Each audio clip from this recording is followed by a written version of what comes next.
Number 5. The Rolling Rock. To say Nagahi, otherwise known as the Traveling Stone or the Rolling Rock, was the result of his mother using a stone for relief. He was an enormous round boulder that would wait for members of the tribe to come by before hurling itself at them. If it saw someone in the distance, it would chase them in a relentless pursuit, not stopping until it had run them over, crushed them, and killed them. Nyanesgani knew about the Rolling Rock's tactics and used his mystical colored knives to stack the odds in his favor. As he approached the rock's lair, he planted his black knives in the ground. As he got closer, he planted his blue knives and his yellow ones in the intervals during his approach. When the traveling stone saw the hero, he took off after him, hoping to crush and kill him. As it rolled over the knives, slivers of itself were sheared off, with each different fragment becoming a new pigment. The stone from its bones became white rock, its flesh blue pigment, its hair black, its blood red, and yellow ochre coming from its intestines. Nyanesgani used his lightning arrows, which were a gift from the sun god, to chase the Rolling Rock all the way to the San Juan River,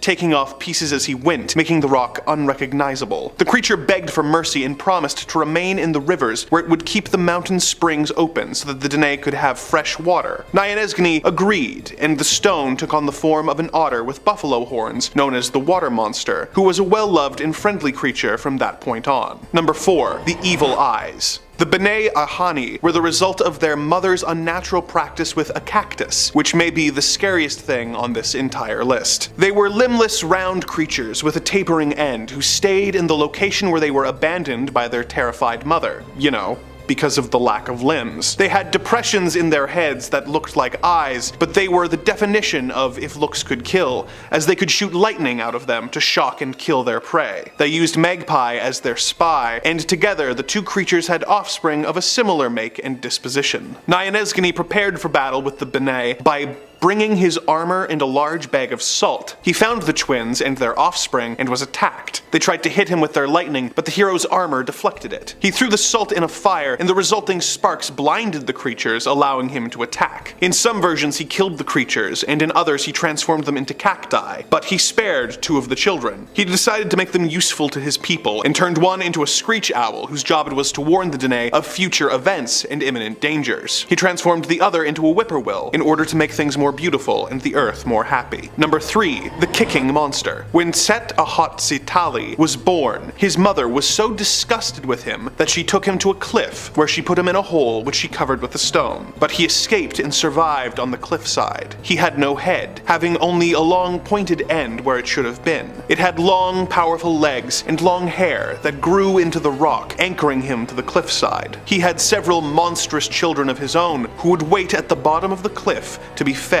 The cliff was near an assortment of fruiting cacti, so many people would come by hoping to get something to eat. As they walked the cliffside, the creature would wait with his legs folded up until the passerby tried to pass in front of him. At that point, he would kick the traveler off the side, where they would tumble down to the bottom, where they would be ruthlessly devoured by the kicking monster's children. When Nyanesgani found him, he was prepared, and as he passed the strange creature, he was able to dodge its kick. The hero asked the creature why he was trying to kick him, and the monster insisted that it was just stretching its legs. It then tried to kick him 3 more times. There is some variation in the versions of this story that I found. In one, the hero is kicked off the cliff and loses his weapons, but is able to grab the monster by the hair and push him down the cliff while saving himself. In another, he dodges all the kicks, stabs the monster to death, cuts the anchoring hair, and sends him down the cliff where he is devoured by its hungry children, who the hero transformed into sheep, owls, turtles, or buzzards depending on the telling. Number 2. Yetso. With a name meaning big monster, you knew this one was going to be bad. Yetso was the most powerful and most feared of the Yanai. As the son of a woman and a stone, he was covered with valuable rocks and minerals, with turquoise around his neck, white shell on his shoulder, an agate disc on his head, and scaly flint armor like knives covering most of his body. He had a basket of lightning bolts and was so large that each of his steps stretched as far as a man could walk from sunrise to noon. He had been hunting Nyanesgani and his twin brother, Tobadzissani, since they were infants, but thankfully the twins were well hidden by their mothers, who hid the kids and told the giants that their footprints had been made by her in an effort to not be so lonely. As adults, the twins went after the giant, finding him drinking a lake dry in 4 gulps, and being so large that his body was above both the eastern and southern hills. The twins were spotted by the giant, who began to taunt them. They returned his taunts and soon made him furious. The giant threw lightning at them, but they were able to easily dodge while riding on a rainbow. They hit him with lightning of their own, which caused his armor to shatter, and the giant collapsed dead onto the ground. The twins scalped the giant and threw the head to the east, where it became the Cabezon Peak. Knowing that if his blood reached any of the other monsters he would be revived, the twins dug trenches, which explains the ridges and cliffs of volcanic rock near Cabezon Peak today. The Dene used his scales to make armor, knives, and arrowheads.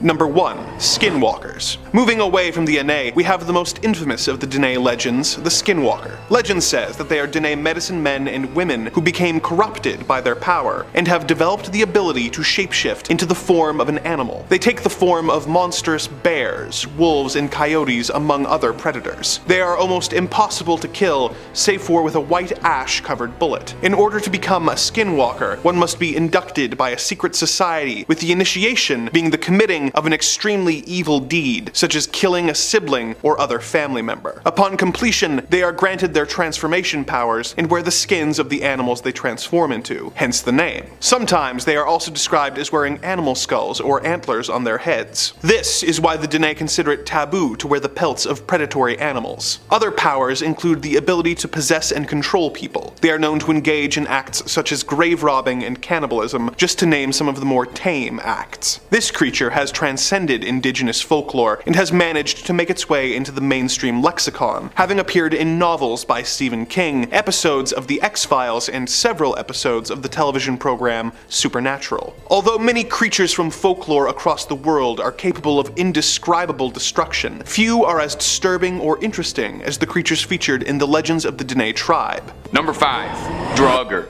First up on our list is going to be the Norwegian undead creature, the Draugr. If you're a fan of RPGs like Skyrim or God of War, no doubt you are already very familiar with the Draugr, because you've likely encountered roughly 30,000 of them in one of Skyrim's many crypts. Now, the ones that populate Bleak Falls Barrow aren't exactly impressive, so let's learn about the real-life inspiration. Well, you know, as real as a mythical creature can be. A Draugr, sometimes also called a Dragon, is the ghost of a warrior who has stayed on Midgard. Draugr live in their graves, often guarding some treasure they'd collected in their worldly days at their burial mound. This is why, in Skyrim, you find them in the hundreds in tombs. That makes the most sense where you'd find a bunch of zombies, right? Ancient folklore suggested that if a man was to be lain to rest without actually being lain down, so if, you know, a body was left slump over or sitting, kneeling, what have you, any of the many ways that warriors land after they've passed, then the soul wouldn't be able to rest, and their body would be reanimated as a Draugr, doomed to protect their gold for the rest of their days in this mortal coil. It's said that those with dark spirits become Draugr, those with hearts of greed, hate, or with unfinished dealing. Now, in life, a Draugr was a mighty Viking warrior, and in death, they keep that immense strength. Draugr are said to be supernaturally strong, although they give off an appearance of weakness, you know. They look necrotic, rotten, and generally foul, and are described as being pretty difficult to put down permanently. Some folklore even saying that they are resistant to most human weaponry. Now, an interesting bit of Draugr trivia that some stories describe is them having the ability to walk through people's dreams, where they'll leave behind a gift so that the living person may be assured of the nature of their visit. A Draugr can curse someone in their dreams and mark them as a target, bringing disease, pestilence, and misfortune to their victim through the daylight, and then at night they can seek them out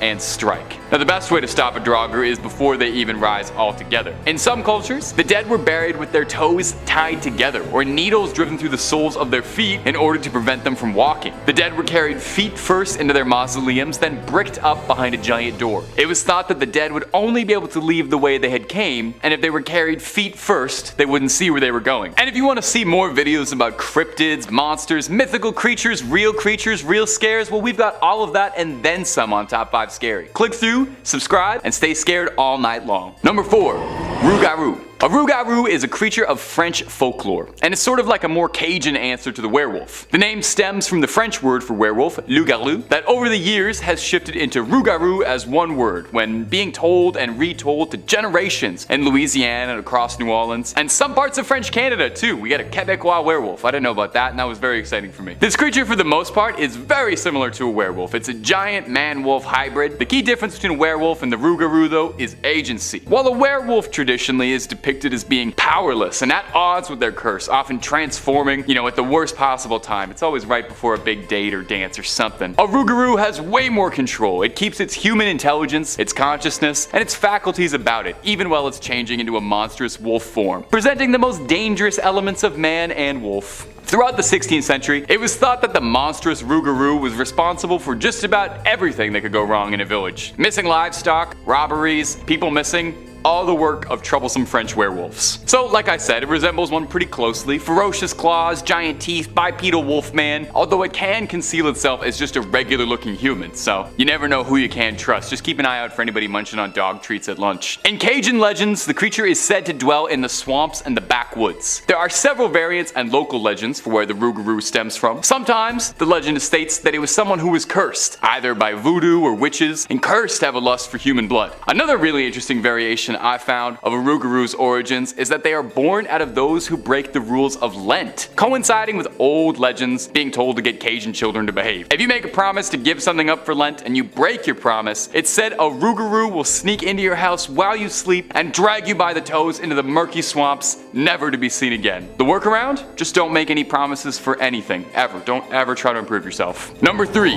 Night Marchers. Much like their Norwegian cousins the Draugr, the Night Marchers are a mythical legion of ghostly warriors who refuse to break formation, even in death. The Night Marchers come to us from Hawaiian folklore and are the ghosts of ancient Hawaiian warriors who serve as the royal vanguard for a sacred king. They rise on nights that honor their ancient gods, and they're said to come forth from their burial sites, or even to rise up from the ocean, returning to the world of the living once more. The Night Marchers rise, but leave their bodies behind still entombed in the dirt, and are spectral warriors, unlike the Draugr. They don't have physical forms anymore. Kinda cooler, to be honest. They appear as they did in life though, dressed for battle, carrying their spears, clubs, beating their drums, blowing conch shells, letting just about everybody know that they are back and their advancing march is coming towards you. Now, despite being named the Night Marchers, they don't actually march. Their feet don't touch the water or ground as they sort of float through the night, and unless you saw them with your own eyes, you wouldn't know they'd ever existed. They don't leave any traces of anything. I mean, I guess that makes sense when you don't have footprints. Now, on nights that honor them, they march through the darkness as soon as the sun sets and spend the rest of the night marching ever forward. It's said on these nights you can hear their chanting, their marching, and you can become very aware of the foul, death-like odor that follow them. Now, it's said that if you do hear the telltale sounds of the night march approaching, the absolute last thing you want to do is be as foolish as to try and go steal a glance. I know it sounds tempting, a legion of ghostly warriors, but ancient folklore says that any mortal looking upon the Night Marchers will meet a swift and violent end. They can't be stopped by anything physical, so no walls or cells are going to do you any good. It's said that the only way to survive an encounter with the Night Marchers is to show them proper respect, to lay face down, motionless, and you'll be spared. Another way is if you can recognize your ancestor among the march, you can call out to them. But that doesn't really work for anybody. That only works if you have an ancestor who's already in there. Generally, I would do my level of best to try and avoid meeting the gaze of the Night Marchers, just, in general. Number 2.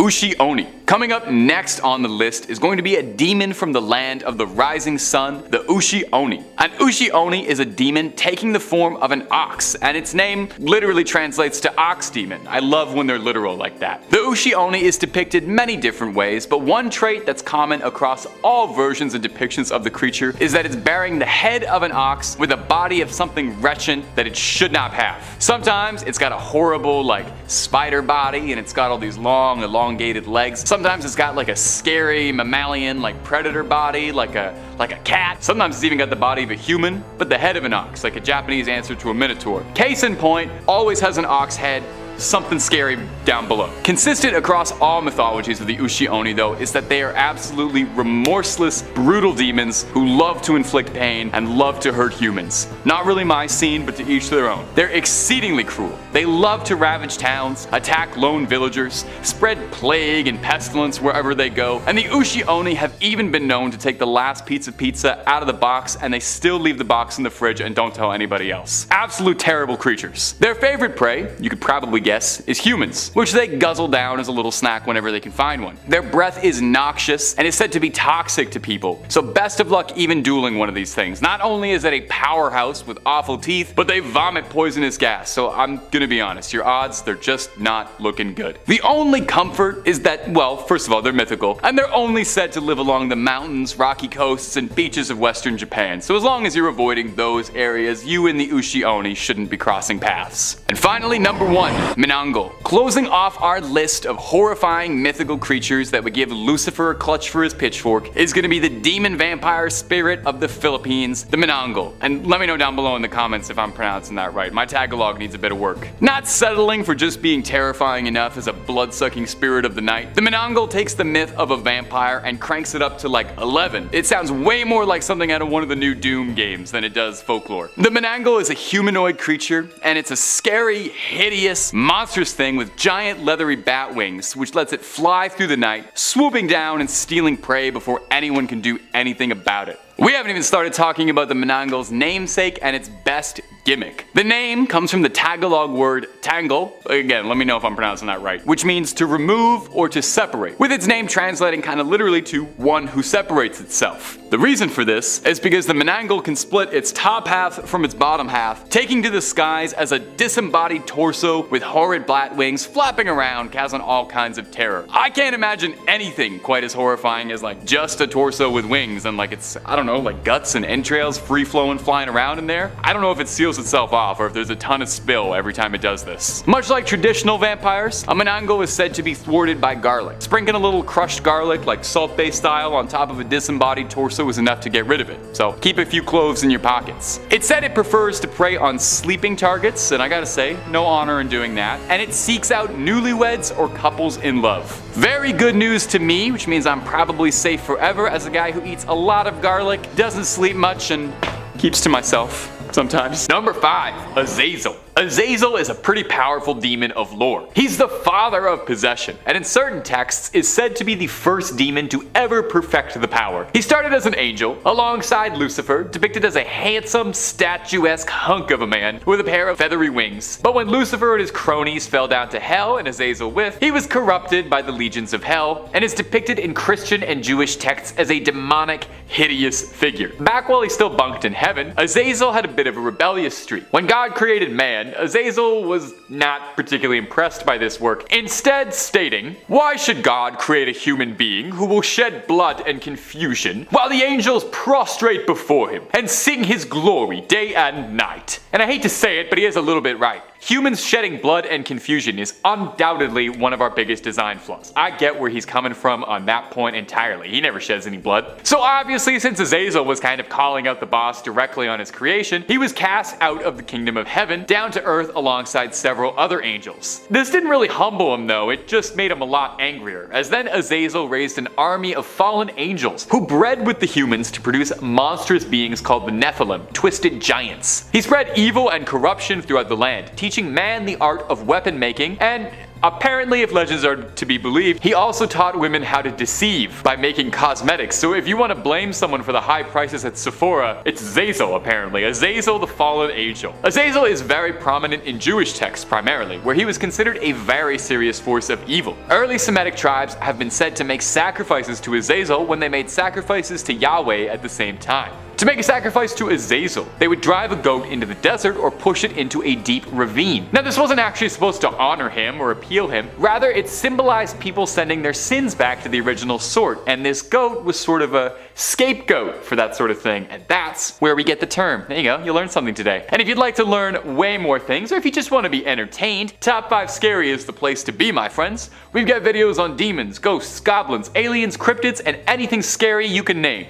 Stay subscribed and stay scared. Alright, let's keep on going. Number 4, the Dullahan. When I make these videos, I try to get as global as I can with it. I don't want all the demons coming from one place. I believe demons obey no borders, and I think demons should belong to all of us, all over the planet. Diversity is a demon's greatest strength, after all. With that in mind, I realized I don't do a lot of Euro demons. So here's the Dullahan, a terrifying creature of Irish folklore. And I gotta say, this guy is awesome. He's kind of like a demon Ghost Rider. I'd get an action figure of this dude in like a heartbeat. The Dullahan is a headless horseman, an undead pale rider atop a black horse. He is said to be the embodiment of the spirit of the Celtic god Crom Duv. The Dullahan carries his own severed head in one hand, which is so metal. It's got its mouth split open and putrid rotten skin, and in the other a whip made of a human spine that he uses to whip his spectral horsey. Everything about this guy would make like the sickest forearm tattoo ever. It's said that wherever the Dullahan stops, death will soon follow in its wake. He rides through town and villages after dark, where the townspeople will hide away, lest they meet his perilous gaze. He blinds anyone who looks at him, and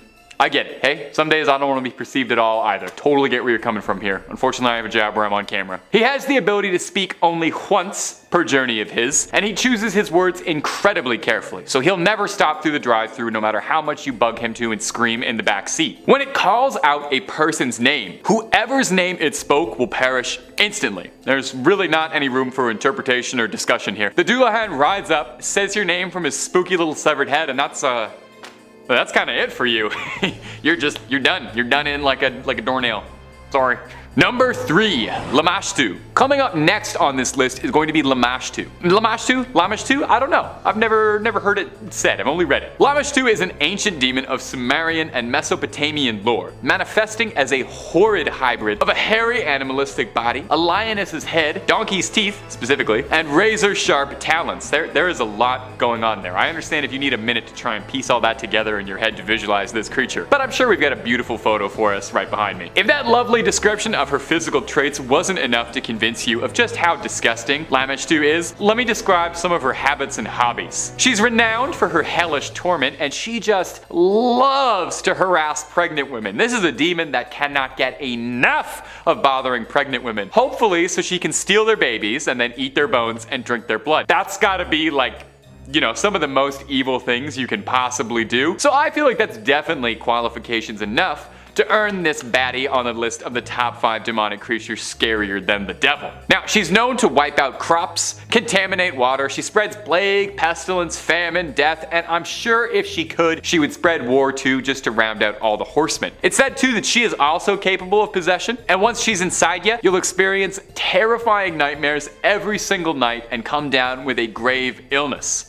Okay, so that explains why I haven't been sleeping nearly as well lately since I started reading about scary demons all the time. So what do you do if you've got a nasty donkey-toothed demoness trying to make booster juice out of your offspring? Well, ancient Sumerian and Mesopotamian people would invoke the spirit of Pazuzu, another demonic creature who is said to be a god of the wind. Pazuzu himself is a demon, and one that causes chaos and pain, and hey, look, don't get Pazuzu wrong. He will absolutely spread a little bit of famine, plague, and pestilence through the lands and torment the villagers, but he's got a bit of a soft spot for protecting pregnant women and women in general. He's a noble demon like that. Pazuzu's got some like demon honor, where he goes after demons and hunts them down who are naughtier than he is. You know how in like the Godzilla movies, the only way to stop like Mothra or Rodan or Ghidorah is to have Godzilla wrestle him for a bit? This is kind of like the demon equivalent of that. Coming up at the number 2 spot is the Oni. An Oni is a yokai from Japanese folklore. A brutal, overwhelmingly strong beast, resembling closely to like an orc or ogre or troll in Western fantasy. Nothing like Shrek though, nothing at all like Shrek. Oni are pure, brutal, hulking monsters of hatred. They're known for their fierce and evil nature, their absolute sadistic love of violence, bloodshed, and oh yeah, eating human flesh. However, traditionally in ancient Japanese texts, Oni are thought to be more complex beings than simply being all the way evil, with most stories actually featuring Oni portraying them in a more nuanced light than most demons. That's good. That's good that the Onis have a lot going on. According to Japanese Buddhism, an Oni is one step of the cycle of birth, death, and rebirth. When a particularly sinister or evil person dies, it's said that they'll be reborn as an Oni. In some of the old tales, if a person is just spectacularly beyond sinister evil, they'll become an Oni even before their death. That seems kind of wrong. Like if you're super evil, you get to turn into an even angrier, cool demon, you'll just love that. That's not a punishment. They're almost always depicted as hulking, muscular monsters with red or blue skin, jagged teeth, and one or more horns growing out of their heads, sometimes with more eyes than normal. Frequently, they're shown to wear tiger pelt clothes, and they carry a giant weapon called a kanabo, which literally translates to metal stick. It was a really mean historical weapon, and it was a lot more like a slab of iron than it was a weapon. Just seeing an Oni is said to render heart-stopping fear in a man, due in no small part to their raging appearance. They bring calamity with them wherever they go, war, plague, earthquakes, the usual fun stuff, able to harness lightning and thunder, and they have an insatiable lust for human flesh, and are said to be able to suck a person back in a single bite. I kinda wanna see that. And finally, at number 1, Akaname. At the number 1 spot is the Akaname, the single funniest demon I have ever read about in all of my years reading about folklore here in the fog. The Akaname is a Japanese yokai, and its name literally translates to scum sucker or filth licker. We're off to an amazing start here with this little guy. An Akaname is a small ghoul or gremlin-like creature which tends to hang out around dirty little bathhouses or prowls around bathrooms. They're pretty small, about the size of a toilet. They have a mop of greasy, slimy black hair on top of their heads. They're naked and are said to be just as slimy and greasy like their hair. They've got dark green skin that makes them look all moldy, or they have these muddy pink bodies that makes them look rotten and infected. Is it coming across to you that these things are just disgusting? That a creature called the filth licker and looks like mold on 2 feet is a vile little monstrosity. They've got these extremely long prehensile tongues that they use to eat their favorite snack, and I've been waiting for this, bathroom grime. They lap up all the slime, grease, hair, filth, and don't make me say it, don't make me say it, things that can be found around a bathroom. I was gagging multiple times reading about this demon, and I thought if I have to, you have to all know about it as well. If I'm cursed with this knowledge, I have to pass it on. This is the most foul creature ever put to paper. They detest a clean space and will never be around lemon pledge. They only appear to homes that show a complete lack of sanitary discipline, and we're told as a legend to get people to, clean the bathroom every now and again, lest they have to deal with this little toilet pest. If you've got roommates who are like a big problem, not washing the toilet seat, just tell them all about the Akaname and how he's gonna get inside your house. It's thought that the Pokemon Lickitung, adorable, funny old Lickitung, was inspired by an Akaname. So if you're a big Pokemon fan, good luck ever looking at a Lickitung the same way again, knowing what it probably eats. I'm gonna be honest. Is this like the most blood-curdlingly scary demon ever? Well, it doesn't slice and dice or whip a spectral horse with a severed spine or something, but it's a goblin that eats hair off bathroom floors. That's the scariest thing I've ever heard of in my entire life. Number 5, pigs and boars. This infamous piglet you're seeing right now is one of the most extreme examples of radiation mutations found inside Chernobyl. It's the corpse of a stillborn piglet that was born on a nearby farm to the zone shortly after the blast. Its body was preserved and resides in the Kiev Chernobyl Museum, serving as a grim reminder of the horrifying effects like this on the local population. It's far from just the farm pigs that were affected by the blast, however. To this day, the boars surrounding Chernobyl are still irradiated. Now, an irradiated boar on paper might sound exciting, maybe to you, maybe to me. Maybe it sounds like the kind of thing you'd clear out of a super duper mart in Fallout 4, but in practice, it's a dangerous nuisance to locals in surrounding regions, where wild boar meat is popular in stews and other cooking. Unfortunately, you can't really tell just by, eyeballing a boar whether or not it's irradiated or not. They don't glow green or anything helpful, although that would be great. You wouldn't even need to have streetlights if they did that. You just let all the irradiated boars fill up the night. The unfortunate thing is that the boars are irradiating themselves on their own food source. They're eating from wild mushrooms, and the soil has been so infested. This is where things get terrifying, to really hammer home how dangerous a radiation spill is. The radiation from Chernobyl passed through the air, where it's rooted into the soil in the Czech Republic, where it steeps into the agriculture. A terrifying statistic from 2017 states that 1 in every 3 boars bagged by hunters was radioactive. Now, if you're a Czech viewer and you're getting a little bit panicked, it should be mentioned, first of all, radiated boar meat, it's one of those things where a little bit as a treat is fine. Don't have a radiated boar meat every single day of your life, but hey, a little bit's not so bad for you. It's like sugar. The Czech government inspected 614 pigs processed into meat between 2014 and 2016 and discovered that over 300 of them were too radioactive to eat. So, this hazardous meat had been banned from use altogether. So unless you're specifically going out looking for it, you should be safe to try the goulash the next time you're wandering up the Czech Republic. Now, a little question I have. 300 of those were considered too radioactive. What is the acceptable level of radiation in your meat? How irradiated is something allowed to be before they put a sticker on it? Do you think it's one of those things where if it's just too irradiated, they mark it down for 50% off at the grocery store like expired sushi? Just a little something to think about. for you at home. And if you're looking for more creepy content, stories from Chernobyl, natural disasters, ghosts, goblins, aliens, cryptids, and just about everything spooky under the sun and above it, Top 5 Scary is the place to be, baby. Drop a subscribe or a like and stay scared all night long. Let's keep moving.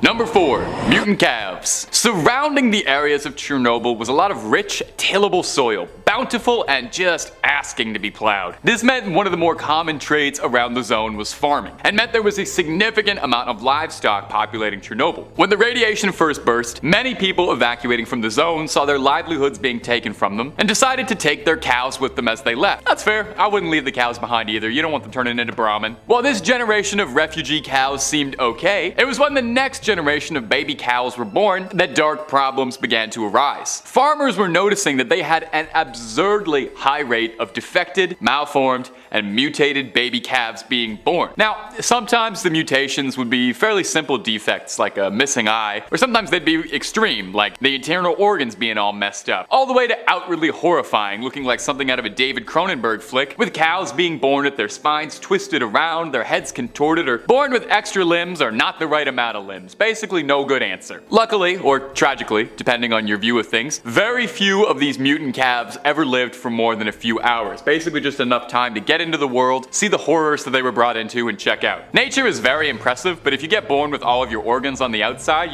you don't have a fair shot at things. Future generations of calves would straighten out, but that doesn't mean things were all clear just yet. It just meant that the contamination was getting more internal. Future generations of calves were starting to produce milk that was laced with radiation, which probably gave it a bit of a zesty flavor, and I'm sure gives you some latent superpower. You could be the amazing cowman, capable of producing. And you know what? Actually, I'm not going to finish that thought. We're going to take that one back to the drawing board before I pitch that to Marvel. Besides, I think cowman might be a bit of an oxymoron. Number 3. Birds. Many creatures have not fared well adapting to the horrors of the exclusion zone.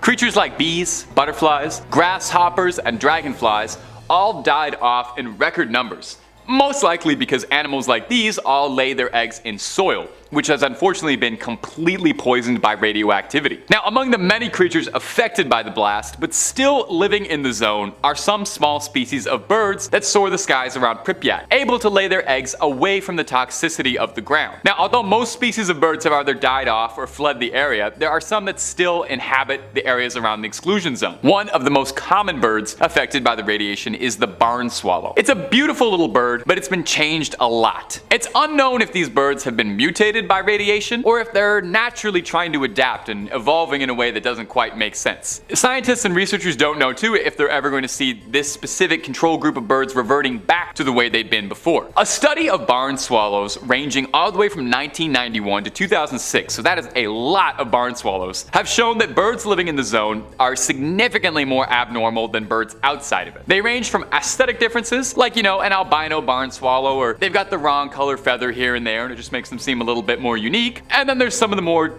gross disfigurations and deformations like a twisted beak or a bent tail feather, maybe an eye that doesn't open up, and then there's the horrifying ones like air sacs being deformed and birdie organs being in the wrong places, or large tumors all over the bird's body. What's really interesting though, maybe this is the wrong use of the word interesting. Interesting to me, a guy who only looks at, pictures of mutated animals and horrible things. None of the birds studied appeared to display more than one abnormality at a time, like they didn't have room in their little birdie bodies. The Chernobyl specimens also frequently had cataracts and were flying literally blind, and were shown on average to have much smaller brains. Talk about a real bird brain. A real irradiated, blind, tumorous bird brain. Number 2. Spiders. Hey, let's not kid ourselves here. If there was one creature on the planet, one creature that we would most want to be radioactive, it has to be a spider, right? I know some of you at home might not like spiders. I'm personally kind of ambivalent towards them, but a radioactive spider, that carries the extremely high possibility of being able to turn a young boy into a noble Spider-Man and allow him to spin a web any size and catch crooks just like flies, which has always been one of my biggest career plans. Well, the spiders that inhabit Chernobyl in the exclusion zone definitely are radioactive. That much is true. But a bite from one of them won't have you swinging in between skyscrapers in Queens, dodging the Green Goblin's pumpkins anytime soon. It'll probably just make you horrifyingly sick. Radioactive spiders is literally comic book stuff, and yet populating Chernobyl, they are all just hanging in there. They're not nearly as abundant as they were prior to the blast, living in significantly reduced numbers, which is probably a positive to some people, but they still pose a very dangerous threat for wildlife and visitors regardless. What makes them truly scary is it isn't just the spiders that are irradiated that you need to watch out for, but the webs they produce now are infected with radioactivity. Now, it's not all scary, because personally I find this next part absolutely fascinating. The irradiated spiders are spinning webs that are different patterns than a normal spider would. That's like so cool. They don't spin in traditional hexagonal webs, but rather these like sweet psychedelic patterns that would look absolutely perfect on one of those posters to shine a black light on. You know the ones I mean. Curiously, scientists aren't 100% sure why the irradiated spider webs are coming out looking like this. But look, do not touch them, as walking through these webs have proven to be pretty hazardous. Having to avoid radioactive webs in the wilderness of an abandoned nuclear city sounds like it'd be like really cool if I was playing Stalker or something, but I think I am good where I am, where there might be spiders and they might be kind of gross, but they're not particularly irradiated whatsoever. Number 1, dogs. One of the more common creatures out in the zone is a humble puppy. The dogs of Chernobyl have a rich culture and are an interesting biological study. They're born from a tragic history, as the dogs that populate the zone are the descendants of abandoned dogs when the evacuation order was first placed. They're like a little gang of renegade dogs. Renegade wasteland survivor dogs. Like, they're all dog meat. That's so cool. Pripyat and the surrounding villages were abandoned almost overnight, and residents weren't allowed to take their pets with them. Stories tell of dogs howling, clawing, trying to get onto the buses with their owners. Oh, I'm actually gonna start crying in the video. Soldiers pulled them off the buses. Squads went in and hunted down the dogs of the zone in an effort to clear any active contaminants. Those that managed to survive would carry the lineage to the next generation. And quick aside here, but would that not make an amazing movie following the story of these wasteland survivor dogs who had to escape getting hunted by soldiers? Anyway, it's their descendants that now populate the outskirts of the zone. The wild pups of Chernobyl look identical to a dog you'd find anywhere else in the world. No extra fangs or glowing eyes or anything, but there is concern that there are trace amounts of radiation in their fur. You get a little bit of a zap when you're petting them. Unfortunately, these dogs don't live very long. The higher ages tend to be around 5 to 6, but they are beloved by visitors of Chernobyl. They've become sort of the unofficial mascot of the place. A volunteer group called the Dogs of Chernobyl capture them, they vaccinate the dogs, and ID tag them. Some of the doggies too are fitted with Geiger counter collars. That's so cute, allowing researchers to get eyes and paws on the ground in places they wouldn't normally be able to, as they track them as they hop, skip, and jump around the wild of the exclusion zone. Now, there's no rules enforced about the dogs, obviously, because there's not a whole lot of law going on in Chernobyl, but guides who do visits to Chernobyl ask people to please exercise caution, as they could genuinely be irradiated. But at the core, despite the hardships of their environment, the hellish conditions they had to grow in, the puppies of Chernobyl they're still just puppies. They're playful, adorable, loving, loyal creatures who just have a little bit too much radiation for me to snuggle them. Number 5 on this list is Lord Combermere, or maybe better put as the ghost of Lord Combermere. The picture that we're going to look at today depicts the ghostly silhouette of the late Lord Combermere sitting in his chair. Insider writes, amateur photographer Corbet allegedly set up her camera and took this hour-long exposure while the funeral of her brother-in-law, Lord Combermere, was taking place 4 miles from the home. Interestingly, the apparition that appears to be sitting in the deceased Lord Combermere's chair is suggested to be Lord Combermere himself. I think the scariest part about this photograph is the timing. The fact that this was apparently captured literally right when the funeral for this man was being held. It's very possible that his spirit could have still been in and around the area and wasn't quite ready to leave the world of the living yet. Ghost Story UK says, it's thought by some that during that time a servant might have come into the room and sat briefly in the chair, creating the transparent image. This idea was refuted by members of the household, all testifying that they were all attending Lord Combermere's funeral. Sir William Barrett, who investigated the case and reported on it in the Journal of the Society for Physical Research, was not satisfied. Working on the theory that a manservant may have come in and seated himself in the chair, he took a test photograph and got a picture that was almost a duplicate of the Combermere photograph. The matter seemed ended, but as he told in his book On the Threshold of the Unseen in 1918,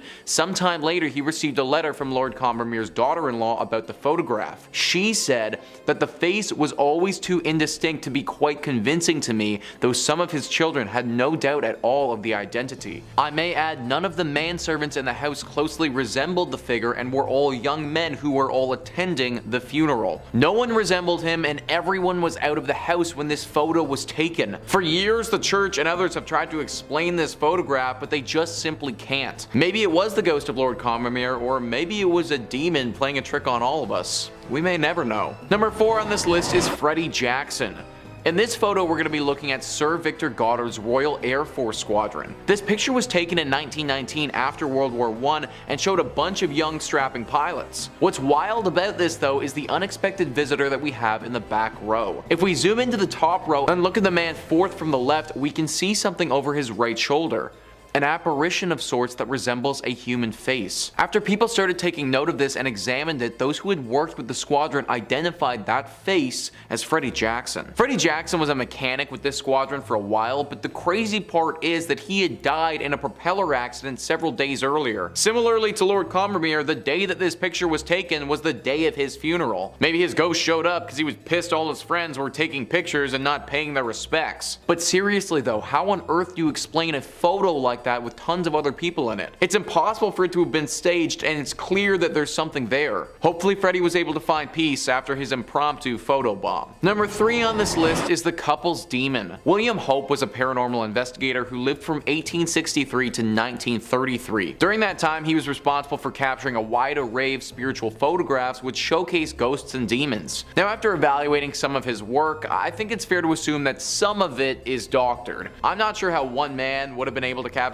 all the demonic pictures that he did without potentially faking a few. That being said though, I don't think that everything he's done has been doctored, and I imagine that there are some with serious legitimacy to them. One of his most famous is of an older couple with what clearly looks to be a demon standing behind them. When they took this photo, nobody was physically there, and they could only capture this devilish creature when they looked at the film after the fact. Some other entries on this list, I mean, you might be able to classify as a ghost, but this is 100% a demon. The eyes are black and unforgiving, and it looks as if you're getting sucked into a black hole of nothingness. You can't make out this creature's lower body at all, and she's just all black. She reminds me a lot of a few urban legends of female demons appearing around the world. Their stories differ, but there are some commonalities between them all. Usually a woman appears like this to a stranger, asks them a few questions, and if they don't answer properly, will drag them to hell. I'm actually surprised that the people in this photograph managed to get out of it safely without feeling her presence or being attacked while they were there. I'm pretty sure that the church can explain this one, they just probably won't like the explanation very much. Number 2 on this list is the lady in the lift. Whenever you step into an elevator, it feels as if you've stepped into a portal of some kind. If you really think about it, it kind of is a portal, considering you start on one floor and then finish on a different one. Now obviously there isn't anything magical about said elevators, and this portal of sorts is really just a mechanical innovation that takes you up and down tall buildings. That being said, this non-paranormal portal definition might not apply to the elevator in this photo. As we can see, there are a few people hanging out and chatting by the elevators. This was a picture captured by a doctor in a hospital in Bolivia. The elevator in the right of the image decided to open all by itself though. The group didn't think anything of it at the time, but when they looked back, noticed something fairly unsettling. The apparition of a woman is clearly standing in the elevator, staring right at them. No one knows who this woman is, but it's clear that she's either a ghost or a demon. Elevators have always seemed to have a connection to ghostly apparitions for whatever reason. Maybe it's because they do give off the sensation of being a portal, but there are a lot of stories connected to elevators and hauntings. This photo actually reminds me a lot of a haunted place in Austria. A young girl was at a university residence during Christmas. She was pretty much the only one who stayed there and didn't go home for the holidays. While she was there by herself, she accidentally stepped into the elevator shaft and fell to her death. Now she's set to haunt that elevator and torment those who step inside. Maybe this photo is of a similar story, but just at the hospital. It's impossible to say for sure, but either way guys, I'd be taking the stairs. And finally, number 1 on this list is the little boy. This photo is extremely scary and just flat out disturbing. BuzzFeed writes, the Reddit user who posted this image was deeply skeptical that there was anything paranormal going on, although they couldn't deny there is something chilling about the figure of a little boy staring out from the ruins of an old school. I grew up in a small rural town in between mountains. A couple years ago they were tearing down an old elementary school. A guy my mom knew went in and took pics with his cell phone. When he uploaded them, this was one of the pics.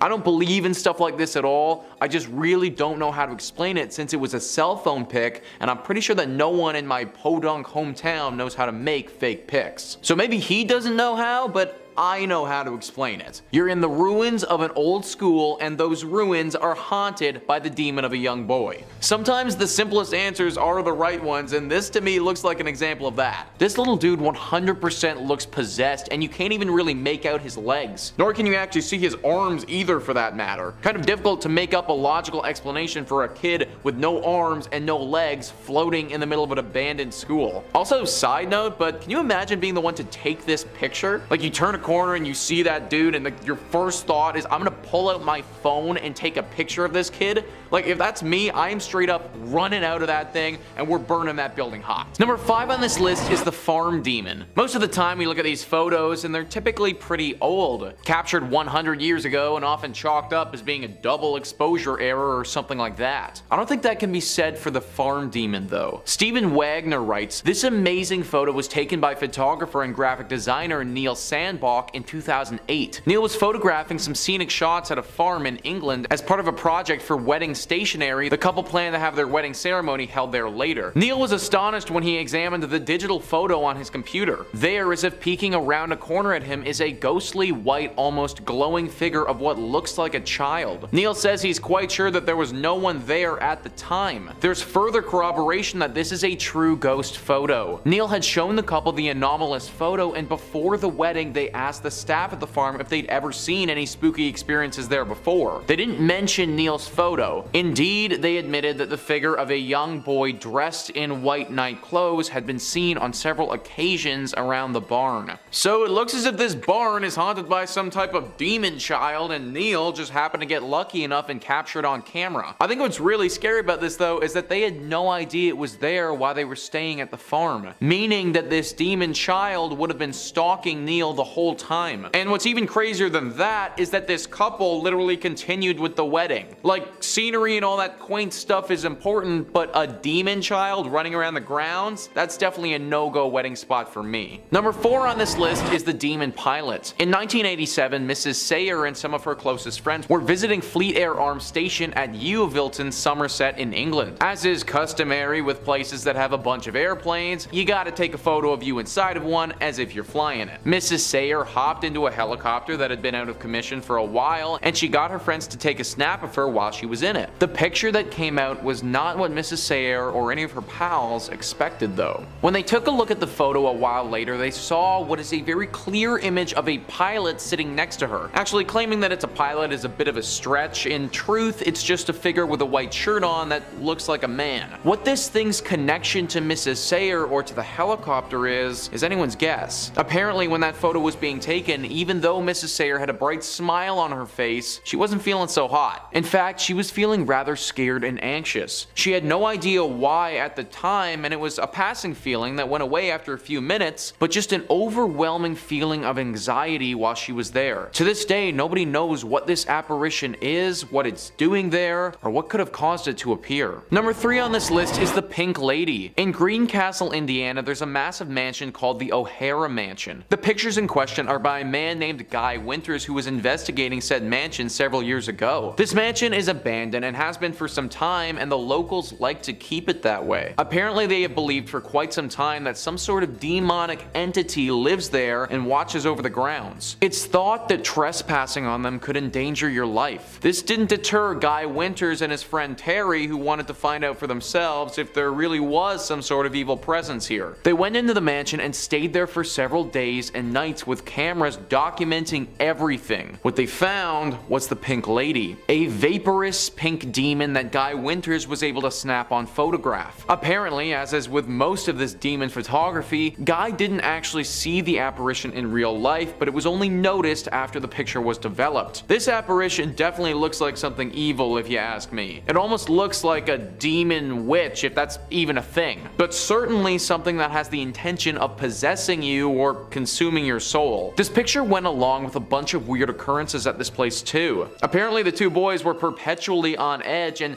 kept having strange things happen to them. Things would move without them touching them, the temperature in the rooms would change drastically. They both talked about having a voice in their head that they weren't familiar with, something that had them starting to become convinced that they were losing their minds. They might not have known it at the time, but it seems like all of these things can be chalked up to the work of the Pink Lady. Number 2 on this list is the White Lady of Worstead Church. Similarly to our Pink Lady that we mentioned earlier, we have another vaporous demon ghost thing resembling that of a woman. In 1975, Diane and Peter Berthelot visited the Worstead Church in North Norfolk. Peter snapped a pic of his wife praying on one of the church benches. They didn't think anything about the photo at the time, just a cute day at the church, but months later when they went to go get the film developed, one of their friends saw the photo and asked, "Who's that sitting behind you?" Behind Mrs. Berthelot is what looked to be the apparition of a woman wearing old clothes that were pretty much all white. This was obviously really spooky to the couple since they didn't remember anyone like that sitting behind her when they took the picture. They went back to Worstead Church the next summer and showed it to the Reverend. Apparently, this church for years now has been riddled by the spirit of the White Lady. It's said that this ghost demon is a healer who appears when someone near is in need of healing. When she visited the church at the time of the photo, Diane was in ill health and was taking antibiotics. Now, even though this ghost being is a healer, it can also curse you too. According to one story, on Christmas Eve in 1830, a man boasted a challenge to the White Lady. He said he would climb to the top of the church's belfry and kiss her if she would appear. So up he went. Hours went by and his friends got worried though. They went up to go search for him and they found him in the belfry, cowering in a corner, terrified. "I've seen her," he told them. "I've seen her." And then he died. The demon or ghost or whatever it is clearly capable of totally stunning you out of sheer fright. I personally can't imagine the feeling of literally dying out of fear, but that's what happened here, and it proves that this ghost, if that is what it is, has demonic qualities to it. Now this church has been turned into a pub, believe it or not, but this presence still lingers. I'm all for getting a brew with the lads, but not at the expense of getting totally shell-shocked like that. Number 1 on this list is the Coventry Demon. Stephen Wagner writes, on January 22nd, 1985, the Coventry Freeman organization were having a dinner event at St. Mary's Guildhall in Coventry, UK. Everyone in the group had her or his head bowed in prayer when this photo was taken, including a towering mysterious figure standing top left. The strange cowled specter appears to be wearing clothes much like a monk frock from another time. Lord Mayor Walter Brandish, who was present at the dinner, said that there was no one at the event who was dressed like that and he could not explain the presence of the interloper in the photo. St. Mary's Guildhall dates back to the 14th century and served as a prison for Mary, Queen of Scots. So as you guys can see, this creature doesn't look like anything human. I know that it resembles something like a monk, as Wagner was saying, but I also think that there's an argument that could be made that it resembles something from the underworld as well. The robes that it's wearing, coupled with the shape of its body, also coupled with the fact that no one actually saw this thing in person at all, kind of leads me to think that there must be something demonic about it. Also, the face doesn't look human at all. It's all black and those eyes don't look like human eyes. I have no idea why a demonic monk-looking creature would show up at this dinner event, but I also don't have any other explanation for why this thing popped up in the photo to begin with. Toss a comment down below if you have any theories on what this thing is or what it could be doing there in the first place. Number 5. Sloth. Our first entry on this list is something called a sloth, which manifests as a bird, predominantly something like a raven or a crow. We all know corvids are the scariest classification of bird there is. It's Celtic in nature, which means almost certainly I am pronouncing that name wrong. It's probably something more like shra. They can take many forms, but prefer to do their hunting while donning the form of a corvid. What do they hunt exactly? Your soul. Your decaying soul, to be precise. These spirits seek out the dying, the weak, and stalk them, waiting like little carrion eaters.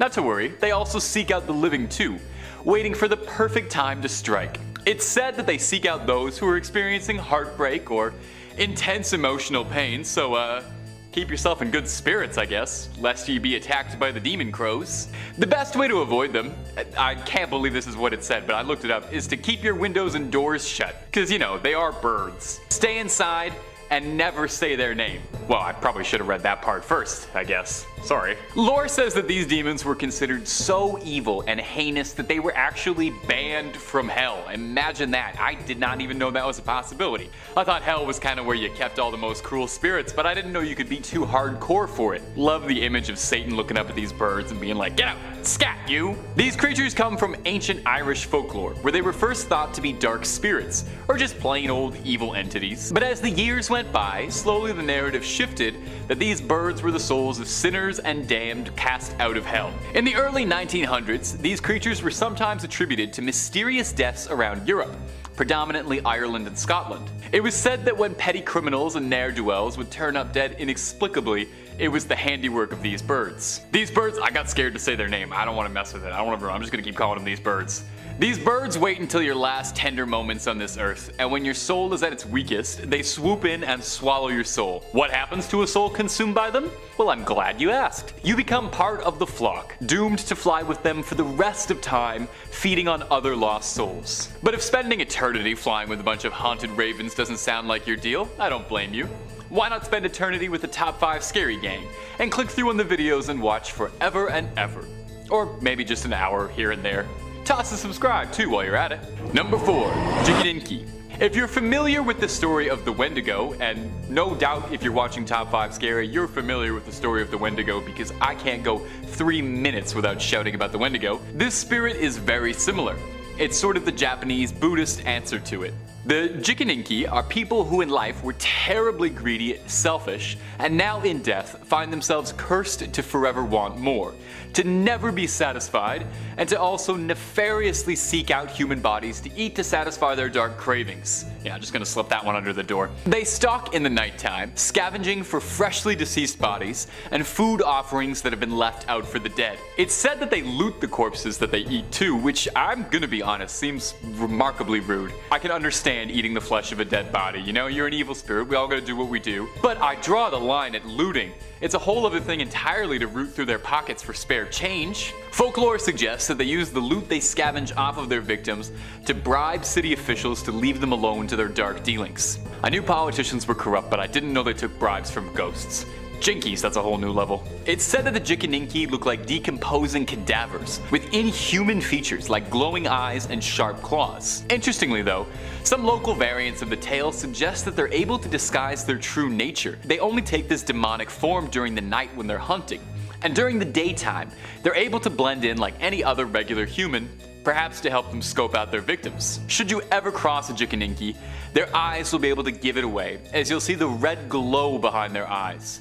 And when you do, you'll find yourself frozen in fear. Number 3, Popabawa. Now that name might sound deceiving, cause to be honest, it does sound just the littlest bit cute. But this thing is the farthest thing from adorable imaginable. This terrifying demon hails from the island of Zanzibar in East Africa. If you don't know Zanzibar, it's where Freddie Mercury came from. Look it up, you learned something today. Popabawa is Swahili for batwing, referring to the creature's most common form that it takes of a giant, vaguely humanoid bat creature. But the bat form is just one of its many appearances that it can take. A Popabawa can take on whatever it pleases, and is more of a shadow creature than anything else, preferring to dwell in the darkness in a sort of formless way. Now, a shadowy, shape-shifting bat creature would already be enough horrifying qualifiers to land this spirit in a top 5 list of scariest spirits around the globe. But it's this next little tidbit that really earns its spot on this list. The Popabawa specifically targets victims who don't believe in it. So, if you don't believe in Popabawas, you better start. You're in one. That's not really how that joke went. It's thought to be behind the cause of an outbreak of hysteria through Zanzibar in the late 90s, when there were several reports through village after village of men reporting that they had been attacked in the night by this demonic creature. It got so bad that eventually villagers would resort to sleeping outside their homes, out of a belief that the creature wouldn't attack someone outside their house. Maybe there's like, I don't know, demon etiquette laws, I don't know. It's said that the Popabawa is hunting you if you can smell an intense smell of sulfur around your home. Mostly it comes out at night. Mostly. The way it gets you is particularly unpleasant. Instead of just like eating you or slashing or doing something normal that a normal monster would do, the Popobawa crushes you during the night by sitting on you. Ha! People who claim they've been attacked say they wake up in the middle of the night with an intense pressure on their ribs and chest and have trouble breathing. It's been said that if you ever suspect you've caught the attention of the Popobawa, the best way to rid yourself of it is to spread knowledge and tell everyone everything you know, because after all, it goes after non-believers. Not that, that's why I'm telling you all this now. I've been sleeping really good. My chest is doing fine. Number 2, Venus. I'd never heard of this demon before doing my little research for this video, and let me tell you, it's a regret of mine that I didn't know about it earlier, because my life has been improved since knowing about this thing. Venus is a demon whose main goal and pleasure in life is to convert good, pious, righteous people into nasty sinners so they can get pulled down into hell.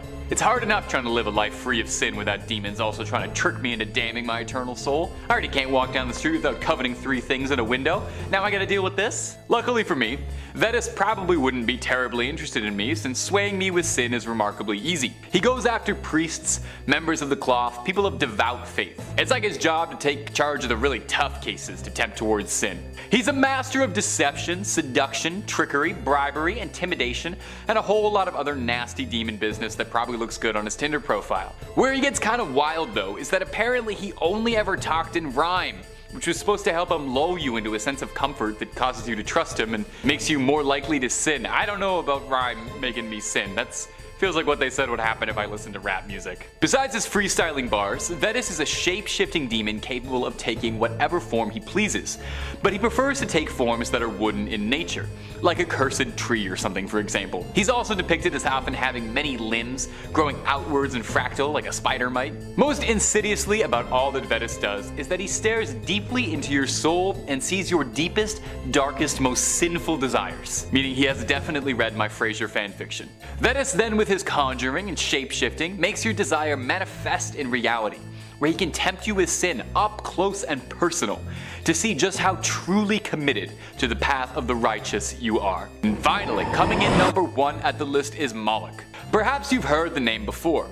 Moloch is an old god, real old, like Old Testament old. Moloch takes the form of an impressively sized deity with the head of a cow or bull instead of man, and usually he has his arms stretched outwards towards a fire in most statues or paintings of him. This is because this was his preferred method of sacrifice.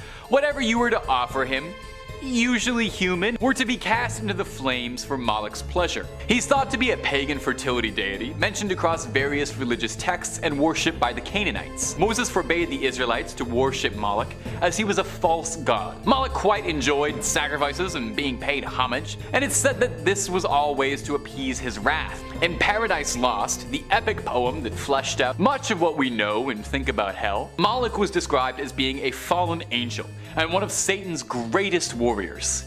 This depiction paints him as a bloodthirsty soldier of hell who is eager to spur a war against heaven's forces, and he is worshipped as a deity specifically to anger God above.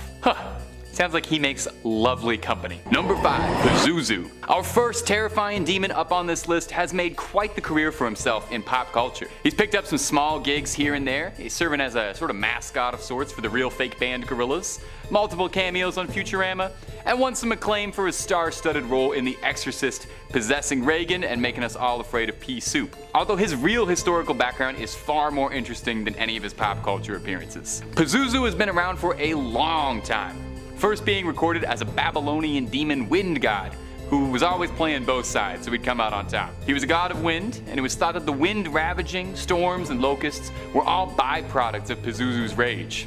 But he was also thought to be a protector. He would protect the home, taking a particular liking to watching over pregnant women. He was an incredibly destructive force in nature, and when it would come time to throw down, Pazuzu would fly across the world, breaking the wings of other demons to prevent them from getting into any trouble. Sort of like a demonic Batman. His portrayal in The Exorcist is probably where most people know him from and assume those things about him, where he's seen as a much more plain Jane possessing demon, lacking his impressive wings and other traits, and not doing a whole lot of flying around or anything with the wind, focusing a lot more on projectile vomiting and harassing a couple of priests. The real Pazuzu is a lot cooler than his exorcist appearance, but no doubt more people know about that than they do an ancient Babylonian wind god. I don't think I'd like to spend much time with either incarnation face to face, and those priests definitely didn't want to either. Now ghouls, goblins, lend me your ears, and subscribe if you wouldn't mind. Number 4. Belphegor. Now another demon who's had his moment in pop culture. Maybe you recognize Belphegor from Supernatural's first fledgling season, all the way back when the boys were wide-eyed and hadn't even died once yet. Or maybe if you're a Persona fan, you recognize Belphegor as the perpetually bored demon on the can. It's a video game with a talking cat. And you play as a guy who's got a healthy sleep schedule and can manage his social circle well. It's not a game focused on realism. But it turns out, doing a little research, there was a reason for this foul demon's appearance. One of the 7 princes of hell, the demonic icon of Sloth's favorite offering isn't blood or a fresh goat, but a little mud pie, feces if you want to get scientific with it. Look, I'm not going to judge, and I'm not going to ask what he's doing with it. Old lore just says that if you wanted to summon Belphegor, you had to bring him a lot of feces. There's no metric volume ever listed, just a lot. If you do summon him, he'll trade you wondrous riches, expand your ability to discover new things, expand your consciousness, but at the cost of the temptation of your mortal soul, and you'll also probably never be able to wash your hands clean again. I'm sorry, I don't usually work so blue. It's the lazy man's comedy, although perchance that's fitting for the demon prince of sloth. Belphegor has been depicted in all manner of ways over the years, appearing sometimes as esoteric things like tree branches, or sometimes taking the form of beautiful women. But one wood carving in the 18th century of him sitting on an 18th century John sealed his fate pretty much forever, and then since then, he's almost always been depicted as a horned demon sitting on a throne of sorts. Belphegor, I want to make something clear here. I'm not making fun of you. I'm trying to make sense of all this. Number 3, the Legion. Now, this next demon is a tiny bit of a cheat because although it's supposed to be a top 5 list, I'm about to make it a top 500,000 list. This next demon is known as the Legion, for it is many. The Legion's first documented recording is from the Gospel of Mark, where Jesus Christ encountered a man possessed by a demon. When he spoke to the man in an effort to exorcise him, he asked for the name of the demon inside him, and the man responded, Legion, for there were many devils inside him. Upon being exorcised from the man, the Legion asked if it could instead be transferred to a herd of pigs, which he then obliged. Now the Legion is pretty atypical when it comes to demons. It's not the prince of anything, it's not the manifestation of any one sin, and it's not any one thing at all. The Legion is made of countless demons that all function together in unison like a hive mind. When one has a thought, the rest of the Legion obeys. When one member of the Legion speaks, the rest of them speak all at once. Now sometimes the armies of Satan are referred to as the legions of hell, but I guess the Legion is a separate thing altogether. It must make filling out forms very difficult. No one's really sure what sort of demons the Legion are, or what they look like even. It's just agreed that there's a lot of them all working together on their common goals. Like I said, no one really knows what they look like, but if you've ever seen a horde of, anything all in one place, you can't imagine that it would be anything pleasant. Now the Legion isn't as much of a pop culture starlet as some of the other demons I've mentioned on this list, but that doesn't mean that it's influenced things in pop culture. The phrase Legion for we are many appears in all sorts of different things, probably because it's just a very cool way to describe yourself. A recurring boss fight in the Castlevania video games called Legion appears as a writhing mass of bodies, no doubt inspired by the story. And the character in Mass Effect named Legion is an AI life form comprised of thousands of individual AI working in tandem, who directly references the story, introducing itself, saying we are Legion for we are many. And while I'm on it, Legion was the entire best character in Mass Effect, but that's neither here nor there. Sleep easy, big guy. Number 2, Beelzebub. Now we're getting into the big hitters. Beelzebub is thought to be one of the first angels to have ever fallen to hell, alongside Leviathan and Lucifer himself. He and Lucifer actually have a bit of an identity crisis, as the two are sometimes thought to be interchangeable. They must have similar haircuts. Some demonologists argue that Beelzebub is another name for Lucifer, and some others pose that he's one of his most trusted lieutenants. But whatever Beelzebub is, everyone can agree that he's pretty horrifying. His history is fairly interesting. It's thought that his namesake is a mockery of the god Baal, an ancient Bronze Age god of fertility. Some scholars believe that Beelzebub's name comes from Baal-zebub, translating to Lord of the Flies, inferring that the followers of Baal are nothing more than flies worshipping a dung god. They didn't get the memo that Belphegor was the dung god. The Lord of the Flies sort of ended up becoming Beelzebub's title, with almost all depictions of the demon featuring flies in ubiquitous amounts around him. Occasionally he's even depicted as a giant fly. It's very Kafkaesque. Beelzebub is said to be one of the most powerful demons inside of Hell's domain, capable of great control over humanity, able to tempt them. Beelzebub was cited during the Salem witch trials as the entity that had corrupted and swayed so many women to witchery.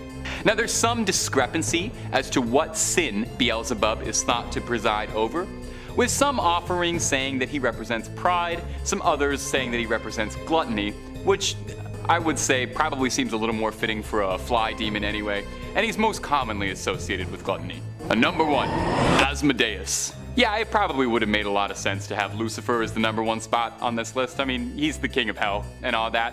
So let's just take this moment, give him an honorable mention, and say he's at the number 0 spot, just because I thought it was a little obvious, and I'm pretty sure you know who Satan is, and there's other demons we could talk about, bring up some unknown ones. So filling in at the number 1 spot is Asmodeus, one of the princes of hell, and the embodiment of the cardinal sin of lust. Asmodeus fell from heaven alongside the other fallen angels, reforming as a prince of hell. Asmodeus is said to have been married to Lilith, the primordial she-demon, famed for her banishing from the Garden of Eden and famed for destroying Fraser Crane. Lilith was cursed and banished for her defilement and depicted as a temptress, and Asmodeus saw all that and was like, hey girl, I'm into all that stuff. You want to procreate an endless stream of demons into the world and reign over a dominion of chaos? And the rest is wedded bliss. Depictions of Asmodeus vary pretty wildly from case to case. Occasionally he's drawn as a handsome young fella, but most commonly he's depicted as a squat, vaguely humanoid creature with a rooster leg, the tail of a snake, 3 heads, comprising of a bull, a goat, and a scruffy demon head as the center. Asmodeus presides over lust with the help of his beloved Lilith, and the two tempt humans with madness and desire to ruin people with lechery. Somehow this wasn't enough for Asmodeus though, as some stories also describe Asmodeus as having command over the betting halls of hell, and is responsible for tempting man's souls towards gambling. So what I am hearing from this is that Asmodeus probably parties harder than any demon out there. Number 5, Mammon. There's nothing wrong with wanting a little, right? It's nice to want. Nothing better than having a little money and power. For most of us who weren't born into a Fortune 500 lineage, it might be a little bit tricky, unless you got a little bit help. Maybe like from Mammon, the embodiment of human greed. He's actually a lot more generous than his position as greed demon might suggest. You don't have to do too much. If you just give over your eternal soul and pledge yourself to an eternity in his service, he might reward you with great riches. That's a pretty solid transaction. Mammoth is thought to originate from an ancient word for wealth, and it's thought that this is where Mammon was first born from. He was mankind's inherent desire for wealth and greed, twisted out of subconscious want.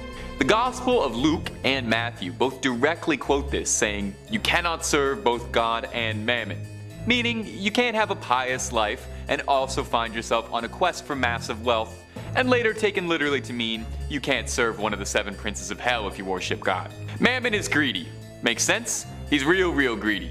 It's said that of all the archdukes and princes of hell, Mammon is more concerned with staring at the gold pavement than any of Lucifer's rebellion or business of the heavens, taken to mean that Mammon doesn't really concern himself with anything that doesn't involve cold, hard coin. He is on that grind set 24/7. The demon of greed has taken many forms over the years, with his most consistent depiction being that of a fairly normal-looking humanoid, looming over his subjects in a giant golden throne, looking down on those who would call for his aid. He's also associated with a wolf, and is believed to be able to take the form of one for his dealings on Earth. It's said that part of the arcane ritual to evoke Mammon's spirit is to imagine your spirit as a golden wolf calling out to him. If you do invoke Mammon, just be sure you're being reasonable with what you ask for. You never know what happens if you get too greedy. Beelzebub. It's said that when the rebellion began, Lucifer fell from heaven and was cast out alongside the other fallen angels. Well, who were the lesser known fallen angels? Beelzebub is an obscure demon, but a threatening one nonetheless, and a very difficult name to pronounce. In the Testament of Solomon, the demon Beelzebub introduces himself as a threat to God's will, and anyone who serves God. Beelzebub rules over some dominions of hell, serving as one of Lucifer's trusted lieutenants. He was originally an angel, but unhappy, and when cast out with the rest of them, fell to earth, disfigured and vengeful. As he fell out of the kingdom of heaven, the other angels desperately grabbed at his wings to try and retrieve him. But instead of restraining him, the process ripped his wing from his back, leaving Beelzebub with a singular, dark, monstrous red wing. Although, I doubt he minds much, because to be honest, that sounds sick as all hell. It probably works really well for his demon aesthetic. Beelzebub presides over the pits of Tartarus, a unique dimension in hell originating from Greek mythology as a depth of the underworld. Beelzebub is a powerful sorcerer, boasting to King Solomon that he's far superior to the prophet Moses in every way. He brags of his sorcery and magic, being able to shift ideas and human perception in his favor, conjuring miracles, wonders, and form signs to humans, and is even able to bestow his gift to humans in exchange for favor. Beelzebub takes a particular personal pleasure in torturing God's servants out of his twisted malice for the heavens above. Thankfully, Beelzebub's cruelty was his undoing. When Moses parted the Red Sea, Beelzebub wanted to be there to see it in person, or in demon, I guess. When the Red Sea closed yet again, Beelzebub was trapped inside a pillar of air. But Beelzebub is confident he will return again. Number 3. Samael. Samael is one of the more interesting entries on this list, namely because depending on the text cited, he's either an archangel of heaven or a fallen angel serving in hell. Angels to some, demons to others, and all that. He's often referred to as the original Grim Reaper, and is thought to be where depictions of the Soul Collector stem from. Samael across most texts is known as the Angel of Death, a title that precedes itself. I mean, you hear the Angel of Death and you know I probably should not be messing with that guy, because I'm pretty sure they also call John Wick that sometimes. It's said that on the hour of a person's final release from this mortal coil, Samael will descend upon them, wings extended and sword drawn, dripping at its tip the poison that takes your life. Samael's name actually translates to Venom of God, again, in case you're wondering just how nice this guy is. Samael is known as the Accuser, the Seducer, the Destroyer, and a Midnight Joker. Samael's role as the Seducer is an essential one to the kingdom of heaven. He's seen as good and evil in the same measure, but he is only serving God's will. Tempting mankind is Samael's lot in life. It's been said as well that Samael is the one who planted the tree of knowledge and was the serpent who tempted Adam and Eve to bite the fruit. When Abraham was tested by God to sacrifice Isaac, it was said that Samael was the one who whispered into their ears to disobey. It's said that his ultimate goal is to bring an end to death itself, including the very concept of it. Once he's finished his ultimate mission, he'll be annihilated himself, and with death undone, his mission complete. Number 2. Mephistopheles. Imagine you could make a deal for whatever you wanted, no matter how outrageous the request. Power, influence, romance. If all it took was your soul, would you do it? Well, that's the offer Mephistopheles is prepared to make you. One of the most sinister servants in hell, Mephistopheles, or Mephisto as he's sometimes referred to, is one of Lucifer's right-hand men. Responsible for bargains and deals involving human souls, Mephistopheles takes a great sickening pleasure in luring wayward souls downwards to the underworld. If Mephistopheles has already made himself present to you, I'm afraid it's already too late to you. He doesn't go out of his way to corrupt and tempt the innocent the way other demons do, but rather he finishes the job for those who've already begun to falter on a path they can't return from. In some instances, Mephistopheles' role changes slightly. Sometimes he appears to trick people into damning themselves. In others, they're already damned and he's just finishing off the inevitable. Most famously is the legend he originates from, where the bet he places with Faust for his soul, the protagonist of the ancient German legend, who made a deal at a crossroads with Mephistopheles. In exchange for ultimate power and the servitude of Mephistopheles while Faust lives, when he passes, Faust's soul will become the property of Mephistopheles and he will enslave him and damn him for eternity. Faust got what he was promised, and the terms Faust and Faustian now became synonymous with hard bargains out of this legend. Mephistopheles knows that he's essential to the cycle of the world. He knows that as much as we hate him, we need him. He tells Faust that he's part of the dark chaos that gives birth to the light. Sure, he's offering people in exchange for eternal damnation for mortal goods, but he is inspiring people in his own twisted little way. He's trying to get you to do better so you won't hear him knocking. Number 1, Leviathan. As far as demons go, who's a bigger threat than the Leviathan? I mean, how could there even be a bigger threat? Leviathan, it's in the name. Just let that sit in your mouth for a bit and think of something big. Leviathan is thought to be the embodiment of the sin of envy, and he is one of the princes of hell and the grand admiral of hell's armies. It's tasked with pushing man towards temptation and the sin of heresy. Leviathan manifests itself as a behemoth of a creature, an incomprehensibly large sea serpent that would make H.P. Lovecraft blush. It's said to have impenetrable armored scales all over its body, and has monstrous claws as well, capable of destroying anything it would ever have to battle against, should that ever arise. It's said that it can conjure up mighty bursts of flame from its chest like a dragon. Leviathan serves as the gatekeeper of hell, with the mighty demon's very jaws serving as the gates to the underworld themselves. Said as well that Leviathan's own flesh makes up the foundations for the walls of hell, and it feasts upon souls that attempt to escape the underworld. Foolishly, of course. As far as demonic power levels go, making up the literal corners of the underworld have got to count for something.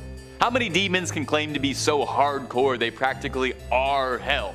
I can see why he's such a trusted lieutenant. Number 5, Bunyip. Coming in at the number 5 spot is the Bunyip, which from the name alone, you might be forgiven for thinking it sounds kinda cute. The Bunyip is a creature from Aboriginal Australian folklore. Its name literally means devil or evil spirit, translated from the Wemba Wemba language. The Bunyip is an aquatic predator, with many varying descriptions of it. Sometimes it sorta looks like a hippo, sometimes it looks like a cross between a giant cat and a giant dog, but with like tusks and fangs and all sorts of sharp bits, and sometimes it's just like a totally incomprehensible, long, snake-like, twisty being. The only real common across all depictions of the Bunyip is that it is a ferocious creature in its own right. Over the years, there have been a number of reported sightings or findings of mysterious bones in southern Australia that led early settlers and colonists to believe the Bunyip was a new creature out there waiting to be discovered. It inhabits swamps, rivers, and lakes, basically anywhere wet that it can hide itself and lurk for prey, dragging everything underwater. The first recorded sighting of it, or story about it, by Australian settlers was in 1851, when a tracing of the creature's body was discovered near a riverbank in Ararat, Victoria. Local Aboriginal hunters had speared an unknown beast after a member of their tribe had been felled, and made an imprint of the creature's body to remember it by. Described by one newspaper journalist as 11 paces long and 4 paces wide in extreme depth. This outline sadly no longer exists and is lost to time, but it was enough to spur an interest and a hunt for this possibly mythical, possibly real creature that's now become sort of a folk symbol for Australia. They love it down there. And hey folks, if you love hearing about cryptids, creepy crawlies, crypts, crooks, and everything that goes bump in the night, then you are already in the best spot on YouTube for that. Consider tossing a subscribe our way, and stick around for loads more scary content every day. Alright, let's keep on going. Number 4. Koshai. The Koshai is a creature that features prominently in Slavic folklore, sometimes known as the Immortal, or the Deathless. The Koshai is a shapeshifter capable of taking many forms, but it's always described as being hideously ugly, no matter the form. When it's a human, it prefers to ride naked on its horse through the mountains and manifests as a sort of wrinkly old man. But when it's looking for victims to sweep up, it can take the form of a giant whirlwind tornado to hoover up potential targets. Now my favorite thing about the Koshai is its craftiness. Although there are many tales that Koshai appears in, the most common feature of all of them is a spell which prevents him from dying, hence the names the Immortal, the Deathless. But the way he does this is really something else. He does this by literally hiding his soul away inside nesting objects to protect it. So, first he puts his soul inside a needle, then he hides that inside an egg, and then the egg is inside a duck, and the duck is inside a rabbit, and the rabbit's inside a chest, and the chest is chained up and buried on a far, far away island. So he's really got a backup plan if you're trying to get at his soul. It's gonna take more than one step. Another fairly common element of folklore present for the Koshai is his lecherous, womanizing ways, as he's often presented as an antagonist for a male suitor, with his most well-known legend being his rivalry with Prince Ivan Tsarevich, a Russian folk hero. In this legend, Ivan was a lonely prince who'd seen all 3 of his sisters married to 3 powerful wizards but was a bachelor himself. Honestly, if all my family members got married to wizards, I would be incredibly jealous and lonely, so I get where he was coming from. Eventually, he traveled the lands looking for a woman to make his queen and met a lovely warrior woman who soon left for war and left him behind, pleading not to open the door in their castle, which held an imprisoned man in chains. When Ivan freed him, he learned he'd been tricked by Koschei, who tried to steal his wife away from him. With a little help from Baba Yaga, his wizards-in-law, and a little bit of guile, Ivan was able to fell Koschei the Deathless. Whether or not it was actually permanent though, well, that's anyone's guess. He is deathless after all. Number 3, the Chimera. The Chimera is a creature of Greek myth and is basically something of a Frankenstein monster of all the worst parts of a bunch of angry creatures taped together. It's got the head of a lion, the body of a goat, and most scary of all, the butt of a dragon. But it's also depicted as having 3 extremely angry fire-breathing heads of a lion, goat, and a dragon. Sometimes it's even described as having a serpent in place of its tail, who is probably getting the worst deal out of all the creatures in that arrangement. The creature was thought to be of divine origin. Whether a product of the gods or something more sinister is unknown, but the Chimera was downright nasty. I mean, it's a 3-headed monster that breathes fire. There was no way that it was going to go around and be a service to the community. Anyway, in the Greek myth of yore, the Chimera was slain by Bellerophon, the son of Poseidon and the master of the mighty Pegasus, the winged horse. He was exiled after slaying his brother, but sought redemption because it was a bit of a misunderstanding. So from there on out, Bellerophon gets sent all over town doing favors for local kings, befriending local winged horses that are drinking from fountains, you know, standard issue hero stuff, eventually making his way to an audience with King Iobates, who had the biggest challenge for him yet to defeat the Chimera in single combat. As frightening as the Chimera was, it was slain by Bellerophon, who drove a lead-tipped spear directly into its flaming gullet, which I guess it couldn't handle. Number 2, Cerberus. Another fabled creature of Greek myth. Coming up on the number 2 spot is Hell's most loyal watchdog and a very good boy. Cerberus serves as the guardian of the gates of the underworld and is an unbelievably big 3-headed dog. He's there to make sure that no one escapes the punishment they've been served, and if somehow someone was to try and escape the underworld, like say any would-be heroes of myth or any bratty sons of Hades, they'd have to deal with the infernal guardian. Cerberus has a pretty storied family history, being the son of Typhoeus and Echidna, both themselves pretty horrifying monstrosities in their own right. He's the brother of Orthus, who was a giant 2-headed dog who probably would have been a lot more famous were it not for his 3-headed brother. Interestingly, there's actually also some historical discrepancy about Cerberus and his many heads. While almost all depictions ubiquitously show Cerberus having 3 heads, the poet Hesiod described Cerberus as a beast with 50 heads or more, which is a little unsettling to consider. Although, honestly, I feel like that many dog heads all in one place, it would start to get cute in its own way. Now, Cerberus gets a bit of a bad rap. He's done damage to the giant 3-headed dog community, but he has been known to be friendly. In the myth of Orpheus and Eurydice, Orpheus went to seek his beloved Eurydice from the depths of Hades and was confronted by Cerberus. Orpheus played the beast a beautiful song on his lyre, and in an unprecedented move from Cerberus, Cerberus was so charmed and tamed by the music, he stood aside and let Orpheus in. Can't help but bop his 3 heads along to the rhythm. And finally, coming in at the number 1 spot is the Manticore. A Manticore has the head of a man, the body of a magnificent lion, and a massive tail of a scorpion replete with a poison stinger that stretches behind it. If somehow this isn't enough scary parts on one creature and you want more, some depictions of the Manticore also show it having gigantic bat wings like a bat or a dragon. It uses its tail to sting its prey and leave them helpless, and is even able to fire off its stingers like a projectile, as if an arrow drawn from a bow. The Manticore prefers to hunt by hiding its body in tall grass or the brush of the jungle, so only its head is poking out, appearing as a helpless, frail old man to a passerby that would find it in the woods. From here, it reverts to its true shape and strikes out at the victim, and once the wanderer notices that the old man in front of them has rows and rows of teeth inside its harrowing mouth, well, it's kind of already too late. One of the key traits of a Manticore is that it never leaves behind any evidence. It consumes everything it preys on down to the last drop. It's as if you never existed. The word Manticore is a loose translation of the Persian name for beast, Martikoras, and the legends that date back say the Manticore was the true king of the jungle and was able to dominate any creature and devour any threat that came its way without leaving a trace behind, with one of its favorite targets being men, and preferably in groups. While eating one person would be delightful, it would wait there for groups of 3 to 4 people before it would strike for a proper feast. Number 5. Mammon. There's nothing wrong with wanting a little, right?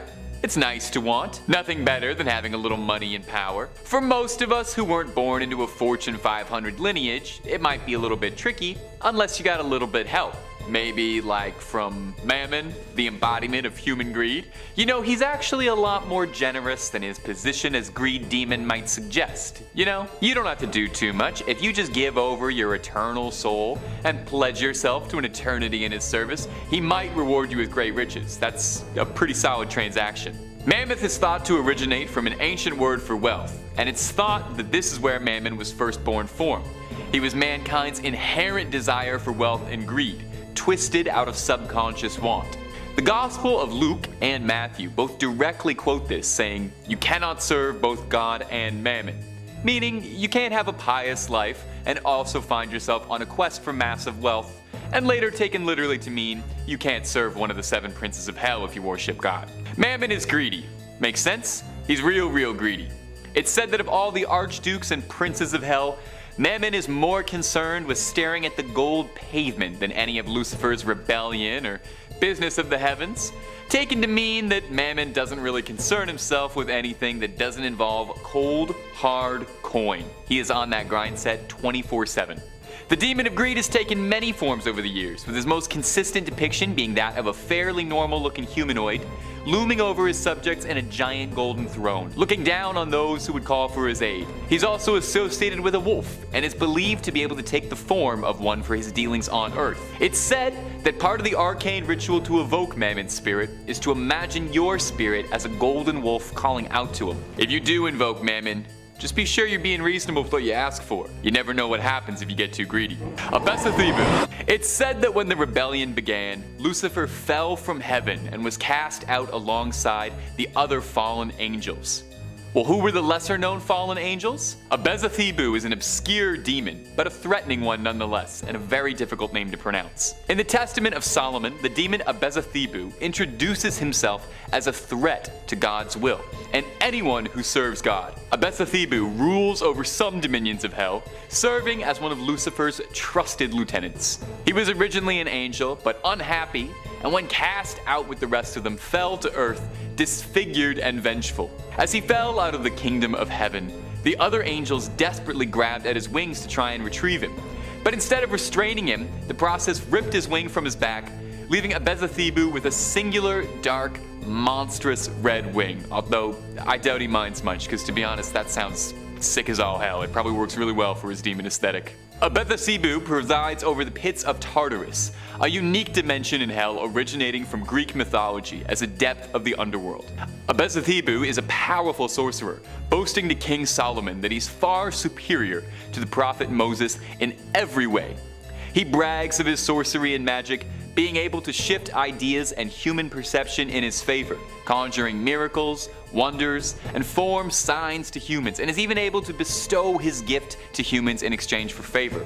Beelzebub takes a particular personal pleasure in torturing God's servants out of his twisted malice for the heavens above. Thankfully, Beelzebub's cruelty was his undoing. When Moses parted the Red Sea, Beelzebub wanted to be there to see it in person, or in demon, I guess. When the Red Sea closed yet again, Beelzebub was trapped inside a pillar of air, but Beelzebub is confident he will return again. Number 3. Samael. Samael is one of the more interesting entries on this list, namely because depending on the text cited, he's either an archangel of heaven or a fallen angel serving in hell. Angels to some, demons to others, and all that. He's often referred to as the original Grim Reaper, and is thought to be where depictions of the Soul Collector stem from. Samael across most texts is known as the Angel of Death, a title that precedes itself. I mean, you hear the Angel of Death and you know I probably should not be messing with that guy, because I'm pretty sure they also call John Wick that sometimes. It's said that on the hour of a person's final release from this mortal coil, Samael will descend upon them, wings extended and sword drawn, dripping at its tip the poison that takes your life. Samael's name actually translates to Venom of God, again, in case you're wondering just how nice this guy is. Samael is known as the Accuser, the Seducer, the Destroyer, and a Midnight Joker. Samael's role as the Seducer is an essential one to the kingdom of heaven. He's seen as good and evil in the same measure, but he is only serving God's will. Tempting mankind is Samael's lot in life. It's been said as well that Samael is the one who planted the tree of knowledge and was the serpent who tempted Adam and Eve to bite the fruit. When Abraham was tested by God to sacrifice Isaac, it was said that Samael was the one who whispered into their ears to disobey. It's said that his ultimate goal is to bring an end to death itself, including the very concept of it. Once he's finished his ultimate mission, he'll be annihilated himself, and with death undone, his mission complete. Number 2. Mephistopheles. Imagine you could make a deal for whatever you wanted, no matter how outrageous the request. Power, influence, romance. If all it took was your soul, would you do it? Well, that's the offer Mephistopheles is prepared to make you. One of the most sinister servants in hell. Mephistopheles, or Mephisto as he's sometimes referred to, is one of Lucifer's right-hand men. Responsible for bargains and deals involving human souls, Mephistopheles takes a great sickening pleasure in luring wayward souls downwards to the underworld. If Mephistopheles has already made himself present to you, I'm afraid it's already too late to you. He doesn't go out of his way to corrupt and tempt the innocent the way other demons do, but rather he finishes the job for those who've already begun to falter on a path they can't return from. In some instances, Mephistopheles' role changes slightly. Sometimes he appears to trick people into damning themselves. In others, they're already damned and he's just finishing off the inevitable. Most famously is the legend he originates from, where the bet he places with Faust for his soul, the protagonist of the ancient German legend, who made a deal at a crossroads with Mephistopheles. In exchange for ultimate power and the servitude of Mephistopheles while Faust lives, when he passes, Faust's soul will become the property of Mephistopheles and he will enslave him and damn him for eternity. Faust got what he was promised, and the terms Faust and Faustian now became synonymous with hard bargains out of this legend. Mephistopheles knows that he's essential to the cycle of the world. He knows that as much as we hate him, we need him. He tells Faust that he's part of the dark chaos that gives birth to the light. Sure, he's offering people in exchange for eternal damnation for mortal goods, but he is inspiring people in his own twisted little way. He's trying to get you to do better so you won't hear him knocking. Number 1. Leviathan. As far as demons go, who's a bigger threat than the Leviathan? I mean, how could there even be a bigger threat? Leviathan, it's in the name. Just let that sit in your mouth for a bit and think of something big.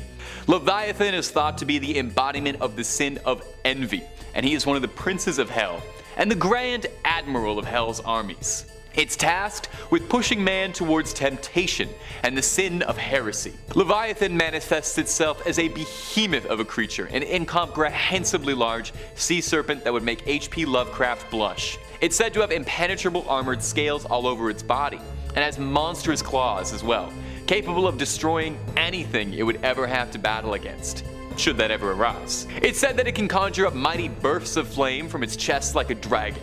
Leviathan serves as the gatekeeper of hell, with the mighty demon's very jaws serving as the gates to the underworld themselves. Said as well that Leviathan's own flesh makes up the foundations for the walls of hell, and it feasts upon souls that attempt to escape the underworld. Foolishly, of course. As far as demonic power levels go, making up the literal corners of the underworld have got to count for something. How many demons can claim to be so hardcore they practically are hell? I can see why he's such a trusted lieutenant. And that's all for this video, my little ghouls and goblins. Thanks so much. Creep on creeping on, and I'll see you in the next one.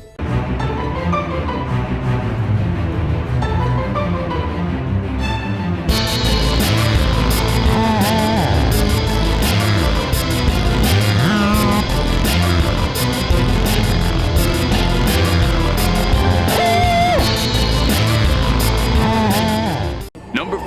Pazuzu. Our first terrifying demon up on this list has made quite the career for himself in pop culture. He's picked up some small gigs here and there. He's serving as a sort of mascot of sorts for the real fake band Gorillaz, multiple cameos on Futurama, and won some acclaim for his star-studded role in The Exorcist, possessing Reagan and making us all afraid of pea soup. Although his real historical background is far more interesting than any of his pop culture appearances. Pazuzu has been around for a long time, first being recorded as a Babylonian demon wind god, who was always playing both sides so he'd come out on top. He was a god of wind, and it was thought that the wind ravaging, storms, and locusts were all byproducts of Pazuzu's rage. But he was also thought to be a protector. He would protect the home, taking a particular liking to watching over pregnant women.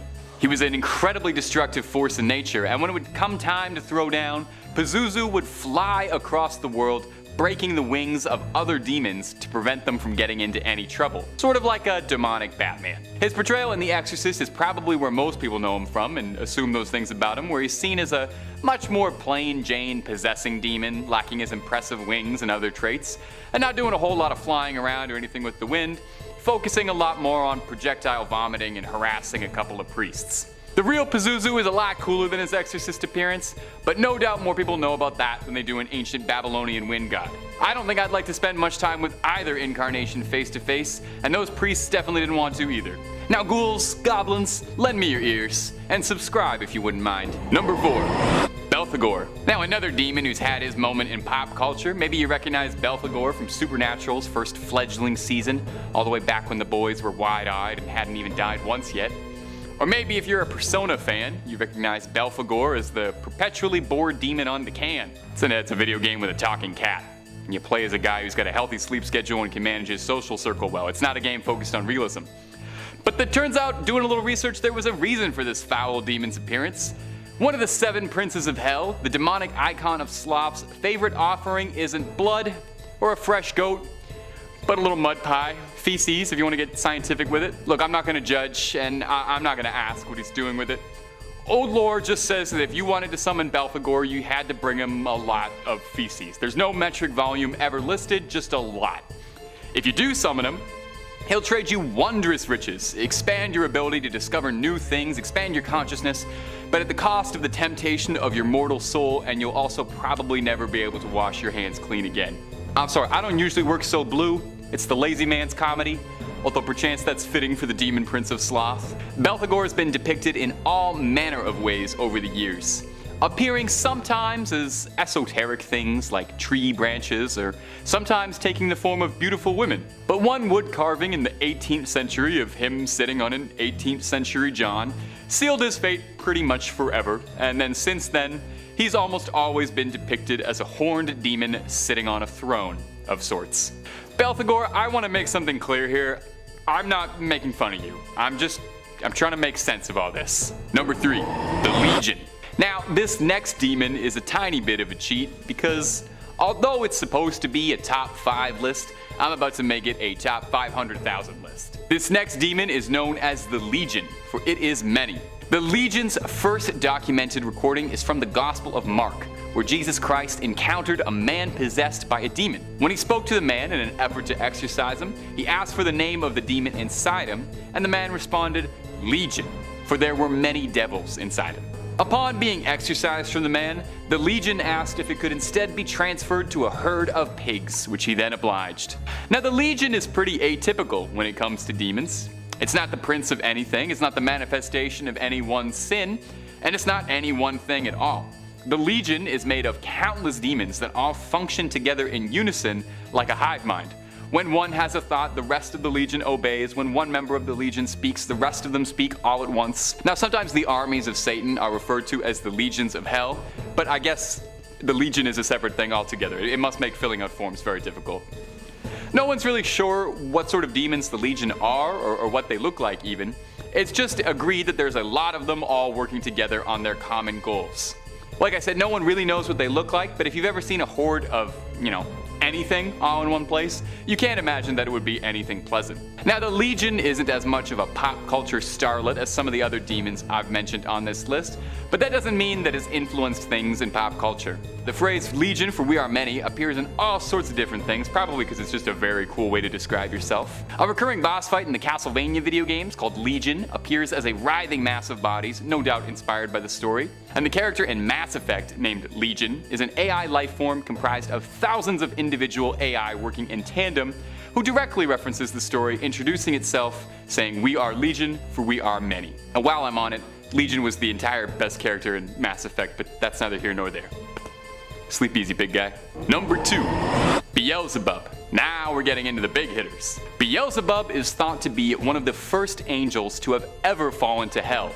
alongside Leviathan and Lucifer himself. He and Lucifer actually have a bit of an identity crisis, as the two are sometimes thought to be interchangeable. They must have similar haircuts. Some demonologists argue that Beelzebub is another name for Lucifer, and some others pose that he's one of his most trusted lieutenants.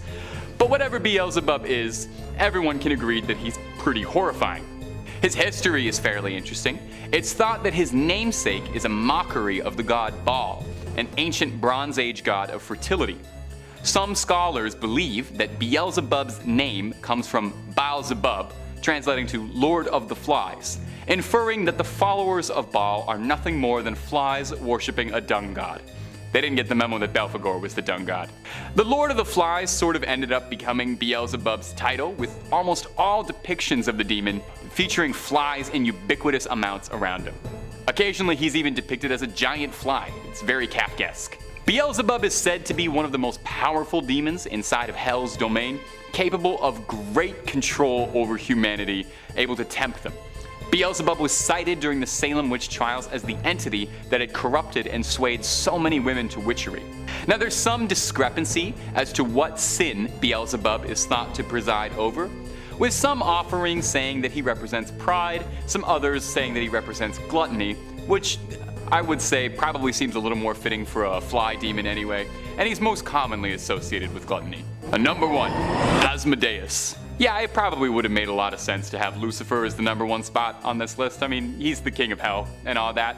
So let's just take this moment, give him an honorable mention, and say he's at the number 0 spot, just because I thought it was a little obvious, and I'm pretty sure you know who Satan is, and there's other demons we could talk about, bring up some unknown ones. So filling in at the number 1 spot is Asmodeus, one of the princes of hell and the embodiment of the cardinal sin of lust.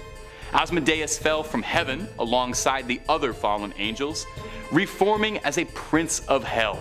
Asmodeus is said to have been married to Lilith, the primordial she-demon, famed for her banishing from the Garden of Eden and famed for destroying Fraser Crane. Lilith was cursed and banished for her defilement and depicted as a temptress, and Asmodeus saw all that and was like, hey girl, I'm into all that stuff. You want to procreate an endless stream of demons into the world and reign over a dominion of chaos? And the rest is wedded bliss. Depictions of Asmodeus vary pretty wildly from case to case. Occasionally he's drawn as a handsome young fella, but most commonly he's depicted as a squat, vaguely humanoid creature with a rooster leg, the tail of a snake, 3 heads, comprising of a bull, a goat, and a scruffy demon head as the center. Asmodeus presides over lust with the help of his beloved Lilith, and the two tempt humans with madness and desire to ruin people with lechery. Somehow this wasn't enough for Asmodeus though, as some stories also describe Asmodeus as having command over the betting halls of hell and is responsible for tempting man's souls towards gambling. So what I am hearing from this is that Asmodeus probably parties harder than any demon out there. Number 5, the Lernean Hydra. I'm no Hercules per se. Yeah, nothing. But thankfully, actually, because those are pretty big shoes to fill. Because that dude had to be brave beyond just like deep breaths and good pep talks. Guy had to literally fight like a 10-story condo building. How does one dude equipped with a club and a sword kill a 10-story building with teeth and 3 heads? Well, 5 heads. Well, 10 heads. Depending on how many you cut off, I guess. I guess that's why his name will be remembered and mine will be lost at sea. I guess he was a demigod, half powerful, half regular. A little unfair. By the way, which Hercules did you grow up on? I grew up on the Disney version, and Kevin Sorbo. Ugh, what a hunk. But there's been a lot, including the ancient real guy. She's known as simply the Hydra. As a serpentine water monster in Greek and Roman mythology, it's terrifying. Its lair was at the Lake of Lerna, also known to be the entrance of the underworld. Yikes. In the myth, the monster is killed by Hercules, as the second of his 12 labors. Okay, so this guy did it and then went on to go and do like 10 more. 10-0. Like, how hard can it be, right? I mean, it does have multiple heads. Yeah, it does have that. Also, apparently has poisonous breath and blood so violent that its scent is even deadly. Later versions of the Hydra story added regeneration to the monster's abilities too, so it can just start growing heads back at will. For every head chopped off, the Hydra would regrow 2 heads. So every time the Meg bites a head, there's 2 more. Another 2 are growing. Yeah, good thing this thing was hungry and swallows whales whole, because that's gonna be a lot of protein. Number 4, Jormungandr. Keeping it in the mythology department, we head up a little north. Jormungandr, aka huge monster, also known as the Midgard serpent or the world serpent. It is a sea serpent and the middle child of Loki and giantess Angrboda. And those middle children, huh? Always the problem kids. I would know. I am one. According to the prose Edda, Odin took Loki's 3 children by Angrboda, Fenrir, Hel, and Jormungandr, and tossed Jormungandr into the great ocean. The serpent grew so large that it was able to surround the entire earth and grasp it in its own tail, as it's referred to as, well, the world serpent. And apparently, when it releases its tail, Ragnarok will begin. Yeah, basically a destruction to the end of the world. Yeah, all this rich history is so heavy and gloomy, isn't it? Isn't there like a, the sun will shine like California for all to enjoy? Like, where's that written down? Nowhere, huh? Just cataclysms and monsters. Jormungandr's arch enemy is the thunder god Thor. And apparently a megalodon too. Cause let's face it, a giant serpent versus a 4-story great white, it would definitely be a good fight. I think if Thor showed up and started smashing up both, it would literally be the best Marvel Universe movie yet. Another encounter comes when Thor goes fishing with the giant Hymir. When Hymir refuses to provide Thor with bait, he strikes the head off Hymir's largest ox to use as his bait. Okay, easy, Roid Rage.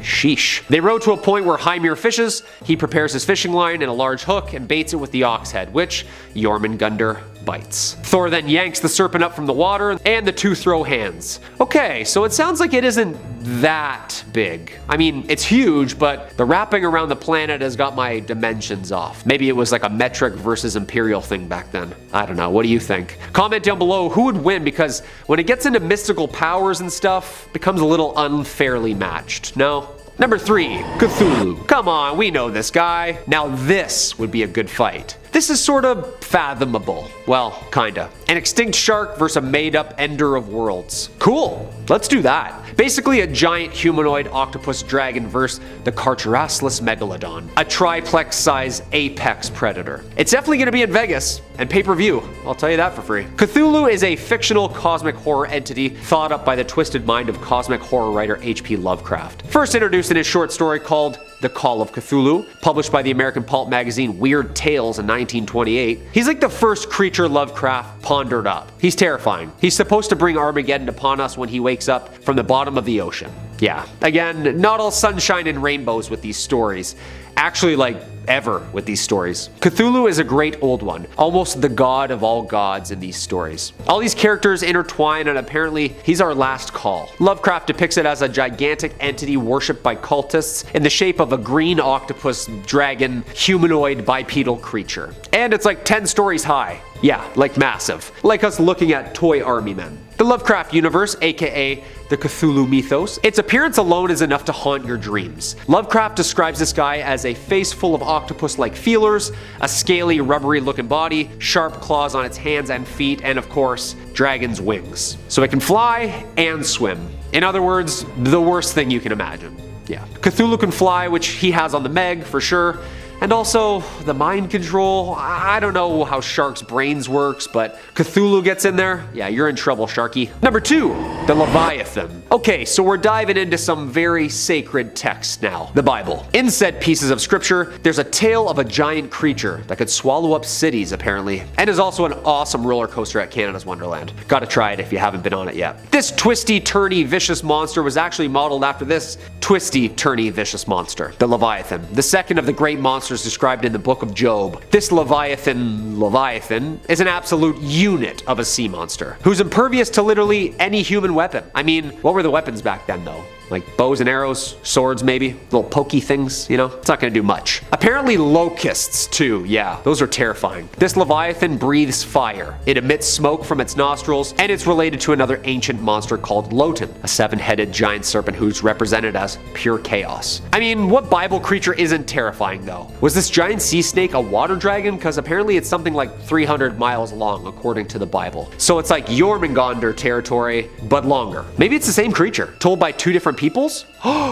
Mind blown. Again, the Megalodon I think would just chomp this thing and dive deep down to the Twilight Zone and it's lights out. We've seen Jaws, right? Yeah, picture that but like 40 times the size. Yeah, we're gonna need a bigger boat. Number 1, Godzilla. I had to, obviously, we're having fun here today. Godzilla, yes, of course, the king of kings, aka kaiju, originates from a series of Japanese films. The character first appeared in the 1954 film Godzilla and became a worldwide pop culture icon ever since. Appearing in a ton of different media, 32 films, 4 American films, video games, novels, comic books, TV shows, you name it. Godzilla has been, like I said, the king of all monsters. Of course, a phrase first used in Godzilla, King of Monsters. Godzilla's enormous. It's destructive. It's a prehistoric sea monster awakened and empowered by nuclear radiation. With the nuclear incidents of Hiroshima and Nagasaki and the Lucky Dragon 5 incident, Godzilla doesn't really like nukes. Yeah. The amphibious reptilian monster is basically based around a concept of a dinosaur, erect, standing up, very tall. Of course, a bony plated back and tail, and let's not forget the special abilities Godzilla has as well. Atomic heat beams, or as I like to call it, stank breath. Dude had tonsil stones so bad, nuclear energy generates from them. Well, not really, but inside of his body using electromagnetic force to concentrate it into a laser radioactive beam. Amphibious, of course, so it swims and breathes underwater, which is gonna come in handy. Immune to conventional weapons and can regenerate. Yeah. And it's massive. Of course, Godzilla was said to average around 150 feet tall. In the American version, Godzilla is like 400 feet tall. Like, just a little bit bigger. This is kind of a no-brainer here, obviously, right? This little sunfish would have nothing on the king. Number 5, the Behemoth. You wanted 5 more creatures, and I wanted an excuse to keep reading this thing. This book is terrifying. Speaking of, did you know that there's a herbivore creature plated in spikes and armor with a tail the size of an oak tree, head like a lion swallowing up rivers just roaming around back then? Yeah, apparently. The Behemoth. This Goliath of a beast was one of the first talked about. Not the first beast, that's a completely different thing. Also terrifying. The Behemoth. God's secret weapon, and apparently the first thing he created. Hadn't made us in his image yet, so this hippo tank Elder Scrolls boss was what God went with. One of the most popular and revered creatures in the Bible. Quote, "Behold now, Behemoth, which I made with thee. He eateth grass like an ox, he moveth his tail like a cedar, his bones are as strong as pieces of brass, his bones are like bars of iron." Yeah, this is definitely a dinosaur, right? Right? Scholars seem to think that the behemoth is an aggressive exaggeration of a large hippopotamus or rhinoceros. Opening up its mouth and swallowing a river could literally mean it's just an animal thirsty. In 2003, French scientists working in Pakistan claimed to have discovered an extinct species of rhinoceros called a Balak Ethereum, which was much larger, much scarier, and matched the physical description given in the Book of Job. Yeah, that's terrifying stuff. Number 4, cherubim. These cute flying baby angels we see on soap ads and bottles are a lot scarier and much more sinister than the blonde cupids we're used to seeing. The cherubs, or cherubim, are God's throne bearers and appear over 90 times in the Bible. The Hebrew text says cherubim is a celestial winged being who represents God's spirit on earth and symbolizes the worship of God. In Ezekiel, cherubim are described as angelic creatures with 2 sets of wings and 4 faces: lion, ox, human, and eagle. Okay, this is getting scarier and scarier. The 4 faces of the cherubim apparently represent the 4 domains of God's rule. The lion represents wild animals, man represents humanity, ox represents domestic animals, and the eagle represents birds. Aren't those all wild animals? I don't know. The cherubim appear in several texts of the Bible, including Genesis, Ezekiel, Kings, and Revelation. Yeah, so lots of people were seeing these things, and they all kind of sound somewhat the same. They all oddly say 4 faces. Like every which way they turned, they could see a face. Some say, quote, "They move quickly, using a wheel within a wheel, and their wings cover their body." Question, what's with all the wheels? People just like looking up into the sky all day must have had like severe floaters in their eyes, because a wheel and a cute baby angel thing look completely different, no? A conjoined wingspan of the 4 cherubim are described as forming a divine chariot, the so-called mercy seat of the Ark of the Covenant. 2 cherubim make the ark and form a space through which Yahweh would appear in Ezekiel's visions. The status of the cherubim are a sort of vehicle for Yahweh in the book of Samuel. So in a sense, they're kind of God's messengers, you know, bringing things up and down from him and to him, including him. Gotcha. A vehicle. Yeah, a vehicle. These images are terrifying. Yeah, and that's a mothership right there. That's a mothership. Okay? Number 3, unicorns. Hold up. This is scarier than the devil, right? Unicorns? Really? Oh yeah. No, not the glittery ones with Farrah Fawcett hair like Hercules rides. More like a firstborn bull. giant, with a huge spear on its head. He has majesty, and his horns are the horns of a wild ox, and with them he shall gore the peoples, all of them, to the ends of the earth. Okay, yeah, that's really aggressive. I guess unicorns were a little bit scarier in the Bible, huh? A couple times these things are brought up too. It seems like a lot of people were seeing these. Yeah, I'd say a hunk in a suit on a television series is much less scary than a monster horse goring you to death. A ram is mentioned 9 times in the Hebrew Bible. It's been translated to unicorn in the King James Version, and some translations as oryx, which was seen as a wild ox or rhinoceros. Quote, "And the unicorn shall come down with them, and the bullocks with the bulls, and their land shall be soaked with blood, and their dust made fat with fatness." Yeah, harsh. I mean, rhinos and other single-horned animals do this. The Bible describes unicorns skipping like calves, traveling like bulls, and bleeding when they die, so they were real and very mortal, mostly believed to be an exaggeration though. Even Julius Caesar speaks of them. Quote, "A little below the elephant in size and appearance, color, and shape of a bull, their strength and speed are extraordinary. They spare neither man nor wild beast." Were the ancients seeing like giant extinct rhinos, or were these flying evil narwhals just goring everyone to the end of the earth? Who knows? Sure sounds like it. Number 2, locusts. Dude, I'm already afraid of the 12-inch flying praying mantises that do exist today. I can't imagine what these things looked like. Imagine a dog-sized flying insect blocking out the sun because there's so many of them. Abaddon's locusts. These things were terrifying. The Bible has this to say about them. The 5th angel, apparently Abaddon, sounded his trumpet, and I saw a star that had fallen from the sky to the earth. The star was given the key to the shaft of the abyss. When he opened the abyss, smoke rose from it like the smoke from a gigantic furnace. The sun and sky were darkened by smoke from the abyss, and out of the smoke, locusts came down upon the earth and were given power like that of scorpions. These demon bugs are well detailed in the Bible. They're described as, quote, horse-like creatures preparing for battle, adorned with crowns of gold above their head. Their face is like a man, but woman's hair with lion's teeth. Their body was locust-like, covered with iron breastplates. They have scorpion-like stings on their tails and razor-sharp claws, and the sound of their army will be like 1,000,000 horses marching to the battlefield. Dude, that's a locust? Like a locust, the bug? No, I don't think so. They will be freed by their master Abaddon from the bottomless pit and will torment all of the remaining sinners on earth for 5 months. Abaddon is described as the king of the army of locusts. Yeah, guy's really into bugs. Yeah, that's like some Fear Factor stuff right there. Just like 1,000,000 bugs swarming you? No thanks. And coming in at number 1, the dragon. Okay, there's some speculation here that this thing is the devil himself. The devil and the dragon. But also this thing apparently lives with the devil. I don't know, people were saying mixed things, but important thing is, things weren't too literal back then, and they were really spiritual. People were just trying to explain what they were seeing and feeling the best way they could. But yes, there was dragons. Yeah, we have the skeleton bones. Okay? And before you're picturing something fun like Dudley the Dragon or the ones that talk in The Hobbit who sit atop gold, no. Picture when it sneezes, it flashes light. Its eyes are like the red of dawn. Lightning leaps from its mouth. Flames of fire flash out. Smoke streams from its nostrils like steam from a pot heated over burning rushes. Its breath would kindle coals, for flames shoot from its mouth. Yeah, this thing. Terrifying. Tremendous strength of Leviathan's neck strikes terror wherever it goes. Its flesh is hard and firm and cannot be penetrated.